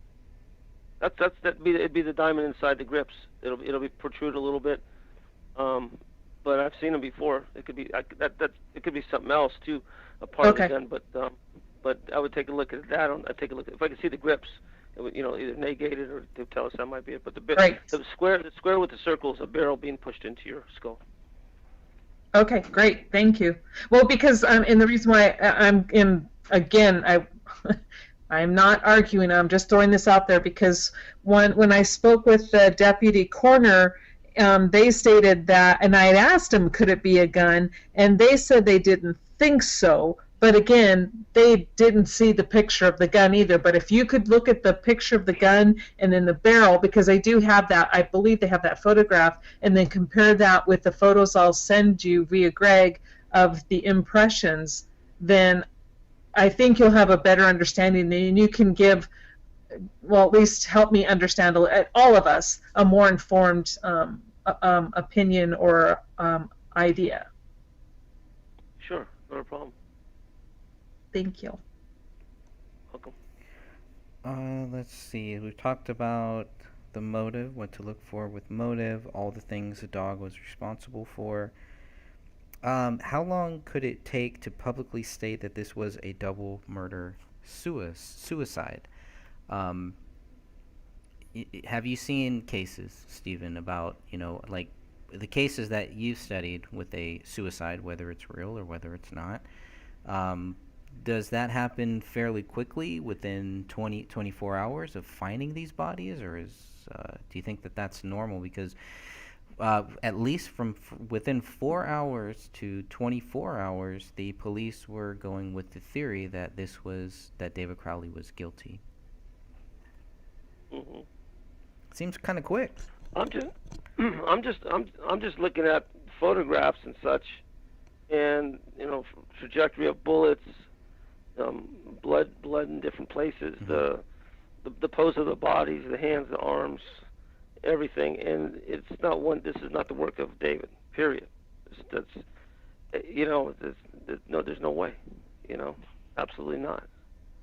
There's too much there for one guy to do all that. Just look at the whole picture. I mean, usually it's boom, boom, and boom. That's it. It's not tracking around blood and blood on computers and everything else. There's no way. He didn't wound him. He didn't gravely wound himself, I don't think, and walked around touching the computer and sink and dishwasher, because it would be, like I said, it would have been flooded with blood. So there's absolutely no way that he did this. No way. Yeah, too many moving parts there, Greg. Do you see any signs that he snapped, that he could have snapped and went crazy? Do you see that? I see some signs. I won't lie to you. I see on Facebook later the post got later toward his demise, that they were more I can see depression in him a little bit, maybe. Mm-hmm. But not too much earlier than that. He seemed fine on that. And I see the statements on the internet and people talking about, and he didn't kill himself because he didn't get his movie. I mean, and he didn't sacrifice his wife and child to Sharia law or jihad or the cabal. Wasn't no, and just I've never seen anybody get shot in the back of the head and then lay out on their back crucifixial style.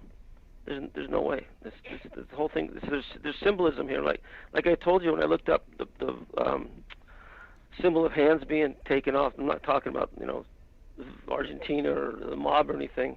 I'm talking about in a ritual and such in Sharia law. It's about humanity, and that's a symbol they use, and it's on the internet. You can see that. And it's kind of going along with the narrative of some of this anyway. But anybody could look that up and copycat that also. Yeah. And I think it's important to state here that there was at least one of the other people that was close to this family at the time who was very well versed and in the Muslim religion and actually looked to be practicing it themselves. Okay. There's definitely some ties to that in there. I just don't think David did all that, And they didn't test some of the other blood and such. Maybe were in the notebooks and and the things he wrote. The impressions on the writing. Undercover. Mentioning there's in danger for undercover. That's not from a man who's going to self-inflict his family and such. It talks that maybe he's seen guys parked outside his house maybe or something. Right. Talking about that in indented writing, it was interesting that the indented writing is only mentioned on 2 pages. So the question was, does that show that the indented writing was only on these 2 pages? Or is it possible that the indented writing was also on other pages, but again, just weren't tested like so many other things? Yeah, I mean, if you depends how hard you press, you can get down to like a second copy. You can still read, but usually it's the first one's best. Where's the original copy at? Why was it taken out? It maybe threw it away. Why would he pull it off? Didn't put it. It wasn't a post-it. But the three of the statements that they could get to, that I could read, have kind of told me he just knew something was going on. Just like with Gary Webb and Philip Marshall and all those guys, there's a point they seem to be about right with their guests. They go as far as they can, just to that tipping point where now I better pack a gun or a knife, or change my number, or an email goes out to somebody like Michael Hastings to one of the guys in the military he was embedded with over in Desert Storm, saying I'm splitting. In 2 days these guys are dead. Right. They know they these guys. I mean, I've smelt it. You just know when it's you can't prove anything up till then, but it just, and he knew. I really believe that he had classifications and some secrecies and stuff. Yeah, and there was the question of, was he leaving to go to California? We got thrown. People had tried to throw us off of the whole film trail by telling us that David's film was dead. It was not happening. He was sad, and that's why he did this. We later found out, Dan Hannon later found out that that was not true, that there was a working deal up until the day David Crowley died. So once we realized that, it's like, well, why would people try to throw us off of that trail? And so then it's like, okay, well, obviously you gotta follow that trail. Was it possible that David was planning on leaving and going to California, to Southern Cal? And because if you're going to make a TV series, which is what he was doing, he was going to be involved to make Gray State a TV series. You can't do that from Minnesota. You got to be in Cali. That's just, Mm. you know, I think You really do. You really got to be in LA, really. you got to be I there. know those Yeah. things. The closer you are, the more tension, and and it's just they put a lot of money in these projects. They want the writers or creators to be there. But there's a side of, like, you wrote books. There's still gratification whether you didn't write it for the money. I didn't write my book for the money. That it's, you got a legacy out there, and just his documentary, choppy or not, it was great. I watched it. And that's pretty satisfying by itself. Right. So I don't think the impression he didn't get his movie. I don't. Plus, the guy's a hard charger. He's not going to give up. He didn't give up in the Middle East in 2 tours. He's not going to give up his family for a screenplay. I mean, that's movie. I mean, I've tried to do that in my book. It's not easy, but it's the hardest thing in the world. But he knew that. He had great subject matter. We also have proof that he was thinking about moving to California, actually Ocean View, because there is a mortgage company that ran his credit several times, even once after they were dead. But I think that was just an automatic thing. I'm not quite sure. But they were... They'd only been in that house about a year, right? That's right. The one they were in? Mm-hmm. Okay, yeah. Sure, he was making the right move. And I saw that he was I saw something about him selling off some military gear. Yeah. I saw that. So that makes sense. Maybe he's trying to get some cash, help out the move. That makes sense. Stuff he doesn't need right now. Sure. Mm-hmm. Yep. Yeah, he was selling off the military gear that was being used to make the movie because he wasn't going to need it anymore. It was going to be done in Hollywood. Right. Yeah. Yeah, they rent all that stuff. They get those houses that do that. They've got everything. Yeah, sure. In his partnerships, like with Mitch Heil, he was trying to get Danny August Mason to sign off also. So he was trying to take care of things so that they could possibly leave. Yeah, it's all planning for his future, not planning for his end. Right. That's exactly what I think. I mean, I just know, I've got a couple bites of my stuff, and it didn't work out. But when you get them, I mean, you drop everything. It's fantastic. And once you get that taste, he was going for reasons. He wasn't going to quit. And that's kind of where some of the questions about some of the other guys that he was working with come in, because he was working on rebuilding a quote-unquote trustworthy team and a new team. So all of these people that have been with him from 2011, maybe even 2010, a lot of them were not going to be, all of them were not going to be involved in this TV series that David Crowley was actually making. No. The producers and the distributors and everything. When I did Bounty Hunters, the same way. I didn't even get credits the first year because the producers put it in, and the distributor said, "Well, wait till he earns it." And it's the same thing. You can't. They got the crews down there. Those guys do nothing for his deal, and he probably maybe broke the news to them. Guys, I'm sorry. I'll send you some residuals or royalties or something, but you can't go with me, and that's the way it is. Right. You only have so much juice when you're doing something like that. They're putting the money up, and that's the final say for a great story. They don't need anybody else. Like, they wouldn't need anybody else from your book, the Bohemian Club stuff. Right. They don't need anybody else. They got your story. So that's how it works. Yeah. And Greg, you brought up an interesting point, because when he was writing Jason Allen about creating a new team and stuff like that, he made sure to include Kamel. That's true. And for those saying that he was narcissistic and all he thought about was himself and everything, he would not have included her in that as part of his team. He would have taken all the credit. Yeah. They'll give you, when it's a wife or somebody like that, they'll definitely give you that credit. They don't want to lose a project over that. But a bunch of drinking buddies and stuff, or even guys who did the first documentary, they don't need them. There's nothing they can do, and that's how the business works. So, yeah, they'll sign on the wife. That's part of the deal. That's not a big stretch. It's a good thing. Thank you. Yeah, and that was December, right, Sophia? Yeah, that was late. I think Jason Allen, that was one of his last emails, if I remember correctly.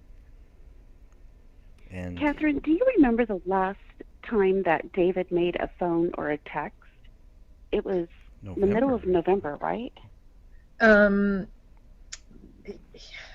let's see. Oh, girl, you're taxing my brain. I thought okay, I might have them mixed up. One of them, it was the middle of November, and the other, it was like December 15th. But communication for sure. But then again, this was stuff that was coming through their phones, but everything was stopped and no calls were returned, no texts were sent out. I think the last one was December 15th. Yeah, I have here And I think that was Camille. Yeah, for Camille for I a think David. I think you're right. For David, I'm sorry, Greg. What? And sorry, for David, it was on the 26th of November was the last day Yep. that a Okay. phone call was made from David's cell phone at 6:51 p.m. The call lasted 58 seconds. I don't remember who it was Midas. to, but that would be Midas. Oh, right, the Midas, and not the gold Midas, but for his tires. And again, if you're going to take a road trip, if you're going to go from Minnesota to California, you're going to want to make sure you got good tires. Mm-hmm. Well, it was also Minnesota in the winter. I mean, it's very possible he could have been wanting to put some new tires on True. because of winter. True.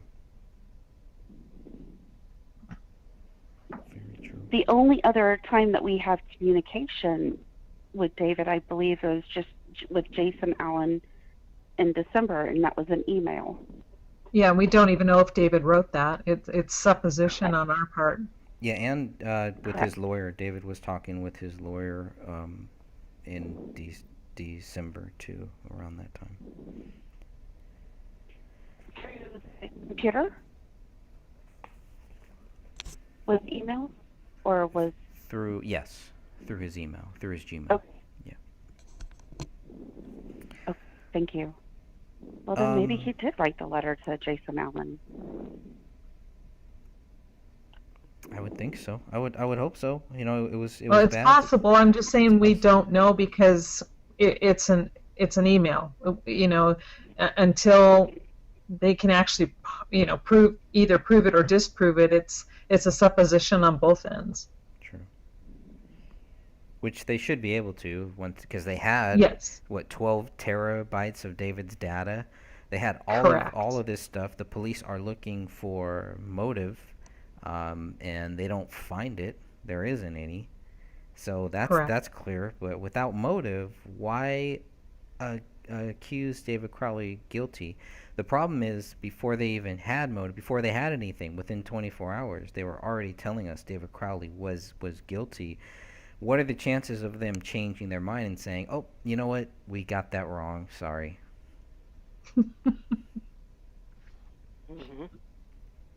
Don't hear that a lot from cops, unfortunately, which is fine because they are people. You know, they're people too. They can mess up, and that was one of the things when I with the 21 questions for Detective Gummert. That was one of the things that really bothered me. You know, they weren't even willing to admit that they messed up. I would have been able, I would have said, well, we're not going. This is not a liable case. You know, I'm not trying to put you guys under the gun. I'm just trying to understand your theory. That's all that I've ever wanted to really do. How do cops go into a house, look at the scene, and as soon as they look at this scene, think David Crowley is guilty? That's not good. That's not good, because that could be anybody. You know, that could be their family. I'm sure if it was their family members, maybe they put a little more effort into it. I would hope so. But that's just one of the things that has bothered me. What other questions anybody else have? I still got a few here. I have a question. In your line of duty, and even as a PI and everything, have you come across a whole lot of cases where the police have covered up? Not a whole lot, but a few, absolutely. Oh, yes. No doubt. And have they ever corrected themselves, or Nope. if they've been called out on it, or do they Usually just... most of them that I handled were very high profile that did that, and most of them seem to be connected in the valley, in California, up through the mother lode. It seems that there's corruption everywhere. Everybody can say same with there's certain drugs everywhere, but it's not true. There's areas that are hotbeds, and we have a case we can discuss later. A new one Greg and I talked about was Philip Haynes. Philip Haynes, Haney. but Philip Haney. Thank you, Greg. I'm a rookie on that one too. But the cover-ups and the motivation behind it is usually always power players that are in the drug business. And I've seen the cover-ups. I mean, even in my book, I talk about how I was set up.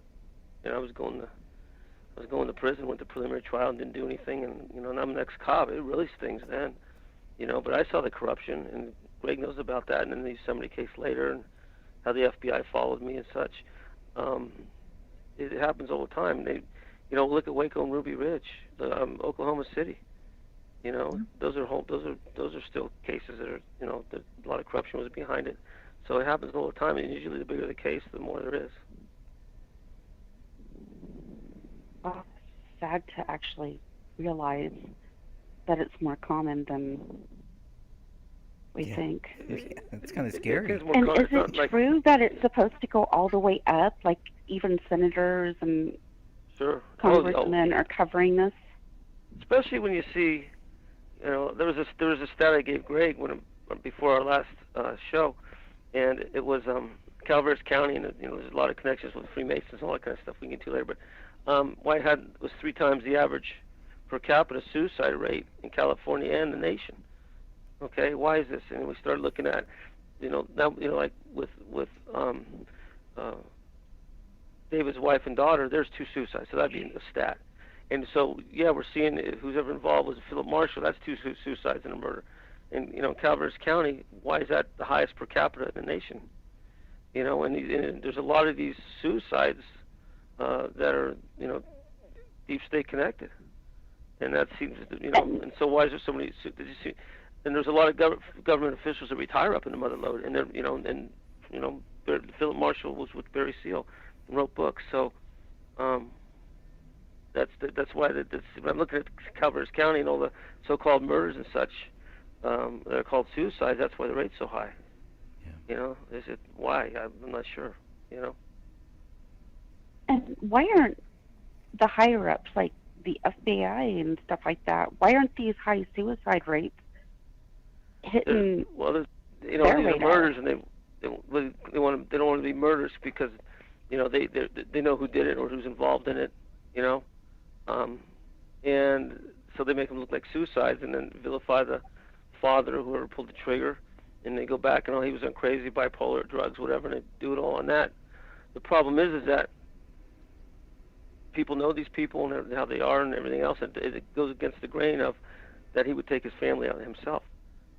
And that's all those. Everybody that we talk about, Michael Hastings and Gary Webb and Phil Marsh and everything, these are all suicides. And like, really?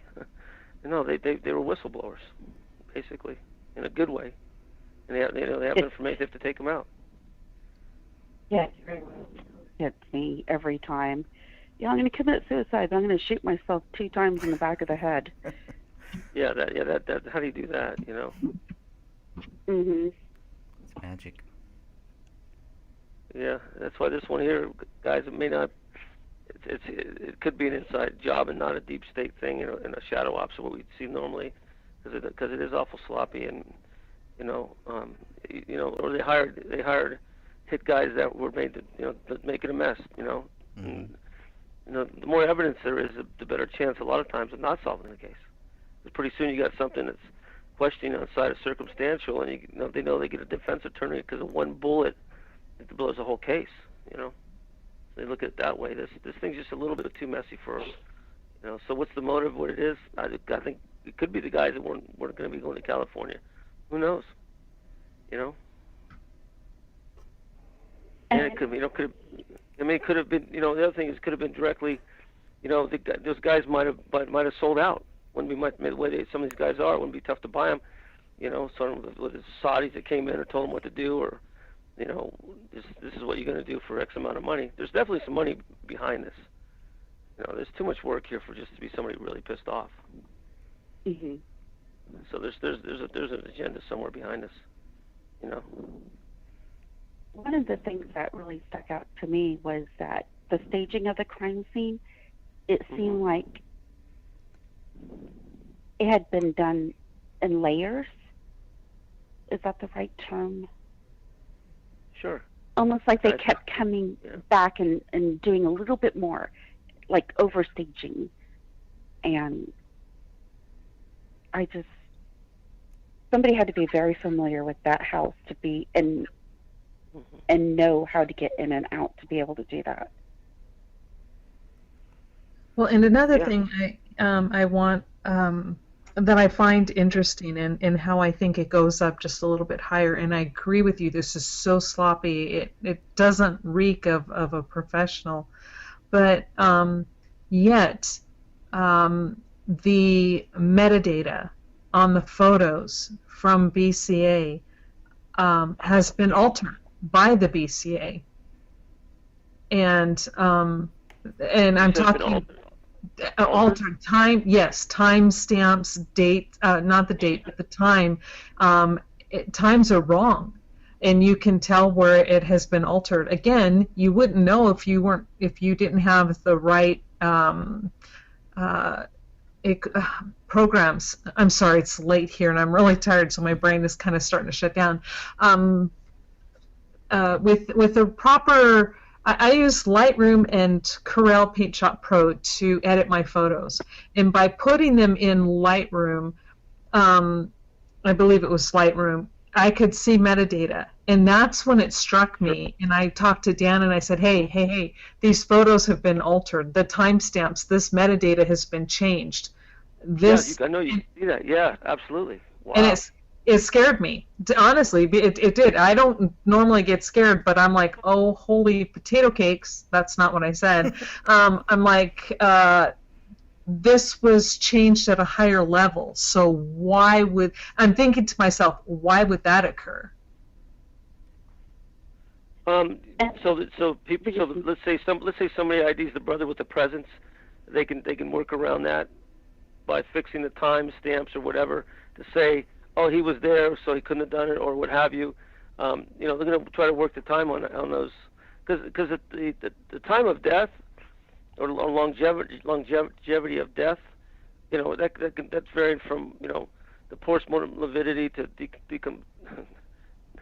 it again. Decomposition or decomposing. Decomposition. God, why is that a word? I must have. It's late. We're all tired. I know. No, that's okay. Decomposition. Just to get a tighter timeline, to cover anybody's. Oh, we saw this guy at that time. Why do you think the guy says, oh, he saw it on the 10th? Well, really? Saw the packages out there. Well, maybe they weren't there or they were there. There's something with the packages, like Greg said, that it throws something in there where you're going to get somebody that's going to hang outside and be noticeable, because they show up. It says, oh, we saw those packages there. They can work around that maybe in the story. And people say, I saw them there. No, I saw them there. Not everybody's going to notice them the same day they're put there. So maybe that, it definitely could be, a worm out there kind of wiggling around saying, oh, these packages were here this time, not that time. And if somebody comes in and questions the case, then it changes the timestamps on it. But you can still go back to the original forensics and know what that time, what that photograph is, right? Correct. Well, if you have the right programs, you can. If you don't, it shows as just the timestamp that was altered. And that is how I was able to catch it.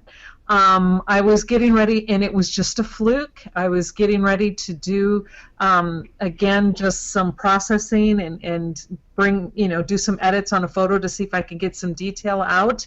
And I just happened to glance, and I noticed two different dates, 2 different times for the same event on the same day. And I'm like, hey, wait a second, that shouldn't be. And so I started, and it wasn't on all of the photos, like you said, but the way you're explaining it, now that makes sense. And I'm like going, oh, okay. So I contacted Dan right away, and I'm like, Dan, you got to help me here, because I'm about ready to blow my top, because it was just so freaky to see that type of manipulation and to be done at that level. And you can even see the names, the names that are given. Now, whether or not it was the person who did it or not is a whole different ballgame, because if what you're saying is true, they could easily alter the name of the person who supposedly changed this timestamp as well. Well, it's like you get a photograph, you go into properties, and you can change some stuff in there. You know, you can change the author of that photograph, or whoever it is. You know, and you can do that. It's just, if you get the original or get the original files, I'm sure you can go back. Or even if you got the equipment, like you said, or they get the software to go back before that. But I take photographs off of Wiki Commons, and I've gone in there and I can go into properties and change the name owner of it. You know, and that's pretty easy to do. My question is that were the photographs in the properties and the metadata, were they all numbered and ID'd, renamed or what have you? They're all marked with something besides a JPEG number or whatever. Correct. They're all given. There is different information, but not all of them were altered. No, not at all. But you can tell that the ones that were altered because they fall differently within the numbering system. I don't know how to explain it again. I'm really tired. I'm getting you on that. Sure. Yeah. I'm not an expert like you, but yeah, I understand it absolutely. Yep, and that again, that was the thing that kind of caught my eye, because when they're photographing, and as they work from a bigger circle into a tighter circle, and when they're halfway through, say they're kind of in the middle circle, and you have all these photographs at the middle of the scene, and then the next set of photographs are from out far again. Right. That kind of, again, these are the things that caught my eye, and I'm like, wait a second, this photograph is out of sequence. Why? And then when I take a look to the right and I start to see the timestamps, then I start digging deeper, and I'm like, oh, this is not good. Yeah, there's a chronology by, you can look at this was taken at this time, or it's the same shot, but, maybe the guy took 2 steps over. So the chronology was off, and you caught that. Correct. It's like, say they're to the point to where they're photographing, let's say, the bodies, and just as an example, they're now in this tight circle, and now they're getting here, and all the photographs should now be taken in the chronological order, like you stated, should be all in that area. But say you have a picture of the rug, the body, the rug, the body, the outside door. Sure. This is where it's like going, okay, that is these are the things that caught my attention, and it's like that's what led me to look a little bit deeper, and that's when I found, again, by looking at this photo, getting ready to do, an edit to it, and then noticing that the metadata was altered, and I'm like, okay, not a good sign. It didn't leave me with warm fuzzies. No, absolutely not. Photo of the body bags, is that the one that really I'm trying to remember. It's been what? On that one, it was the time. The timestamp on the body bags was on the changed metadata was 10 or 10:45 at night, and we know for a fact that they were not photographed and not even there because they weren't even put into bags until what? What did you find out? 12:30, 1 o'clock in the morning? Between 12:30 and 1 o'clock in the morning. Yeah, so that's a big time difference. Oh, absolutely. And that was the big thing that really caught our attention, because we were like, okay, well, then they really are changing the time, because we have the proof that they were there at a certain time bagging these bodies because of the autopsy reports. Yeah, that's what led me down the rabbit hole. Thank you. I'd forgotten which photo I was working on, but you were correct, Sophia. That was the one. Gosh, this case is a huge rabbit hole. Yeah. Going down the rabbit hole. It's all Greg's fault. Yeah. Got the red pill and the blue pill. Which one? Right. Grab them both. Take them.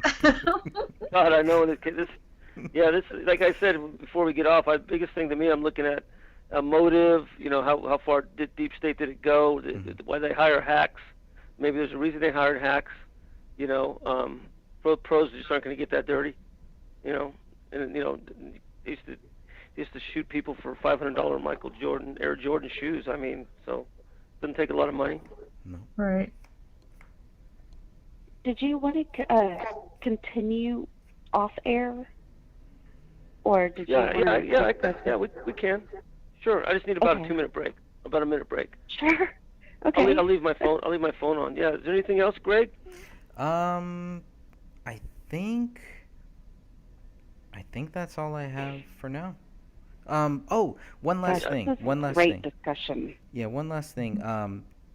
Did we talk about that David's mom died a couple months after this happened? Did I tell you that or no? Got that. No, we talked about the We have GoFundMe. so much to go Okay. over. But there's so Yeah. much more. I hope we can get you to come back like a lot because everybody's really enjoying you being here. And we have more questions. Thank you. Oh yeah, no, you guys gave me a lot of really important information also. Awesome. Well, I'm gonna save the rest that I have here then, and we'll get back to all of that on our next show. And yeah, I look forward to that. Sure. So if anyone has any final words here, Derek's asking when the next one will be. Hopefully within maybe a week or maybe two. Maybe we can get everybody on. Maybe at an earlier day at an earlier time, but we can work all of that out here. Is everybody? Where's everybody? Well, you and I are in California. But they're out of state, huh? Yeah, they're out of state. Kathleen and Sophie are out of state. Yes, we're out of state. Good. And Oh, safe. at least we separate a little bit. That's good. Yeah. All right. We cover all 4 corners of the world. No, okay. Yeah, that's the way to be, huh? Yeah, right. Because we have more work ahead of us. Yeah. Just getting started, but glad to have you looking into this case, and I think this has been great. So unless anybody has any final words, I'm going to go ahead and shut this public conversation down. I just want to say thank you, Stephen. Thank you. Well, I appreciate it. And my book Ultimate Prey, it's on Amazon. But if you want to, I'll send you guys I'll get the emails from Greg, send you guys a PDF copy. So it's basically the first proof, and it's all PDF and such. But it's what's in the book now after 12 years. So I'll send you a copy of that. It won't cost you anything. I'll send it to you. That'd be Email. great. Yeah, take a look at it. Yeah. That needs. Yes, I would love to. In fact, I'm going to buy the book. I'm old-fashioned. I love to need hold the a hard copy in yeah, my me hand. Oh, I know. Oh, I I know. That's the only way to go. Yeah. Yep, I will be I buying it. actually just bought the book that you had mentioned for the Philip Marshall case, Last Circle. Is that it? Oh, the last circle with Sherry Seymour. Yes. Yeah. Yes, I went Yeah. and bought that book. Nice. That book, it gets into I haven't- Mariposa and a lot of that. Yeah, and it's what basically comes around to my story in my book. It follows right in the same routine, and Last Circle, it's heavy. It goes into Inn's Law and Rose Law Group with Hillary Clinton and everything. Yeah, it's deep. Wow, I'm so Yeah. excited to dig into that one. Yeah, I've been trying to get a hold of Sherry. I've never met her or spoke with her. She's kind of still hiding out. She's down south somewhere, but we're on emails together, but I still want to get a cup of coffee with her because she was the first one to break a lot of that, just right around the same time as the Iran and Contra stuff. And so she was right on that side of it. Mariposa, small county, it leads right to the the front door of the Clintons. And that's like whoa. So she covers a lot of that in there. The other book to look for is The Last Mogul by Dennis McDougall. The Last Mogul, about Lou Wasserman and how MC Entertainment was running a lot of the drugs through Yosemite, and that's where Mariposa's at. So that's an interesting read too. Wow, yeah. Yeah, and that ties into your Freeway Ricky Ross, Greg, and everything. Oh, really interesting. Yeah, it's part of that. Sure. Yeah, I'm just pulling that up here now. Awesome. I'll add it to Yeah, my Last list. Mogul, very good book. Really enjoyed it. Tells you about how Hollywood started and how the drugs went through there, and they did go through. That's why Mariposa was corrupt, and because the drugs went through Mariposa to get to Yosemite Park, and it's right in the book. Wow. Yeah. Dennis McDougal. Really good. He wrote the first Yosemite murder book. I wrote the second. He wrote the first one. Nice. Well, I still think your Yeah. your book needs to be made into a feature film someday. I'm just really fascinated by it. It's a great book. Yeah, no, thank you. It's still a goal. You know, we keep my real job of working on that on the side. Definitely. I just want to write more books like you, Craig. You gotta I catch got like up 3 now. books out there. I got one. I got 224 pages. You got 1,000 pages. It's all good, my friend. Well, thank you all for being here. I'm gonna go ahead and thank you to everybody in our chat room, and yes, we will make sure that everybody knows when our next show is happening. This is the David Crowley Questions conference call, Gray Stage number 198, and I will end this live stream right now. God bless you all.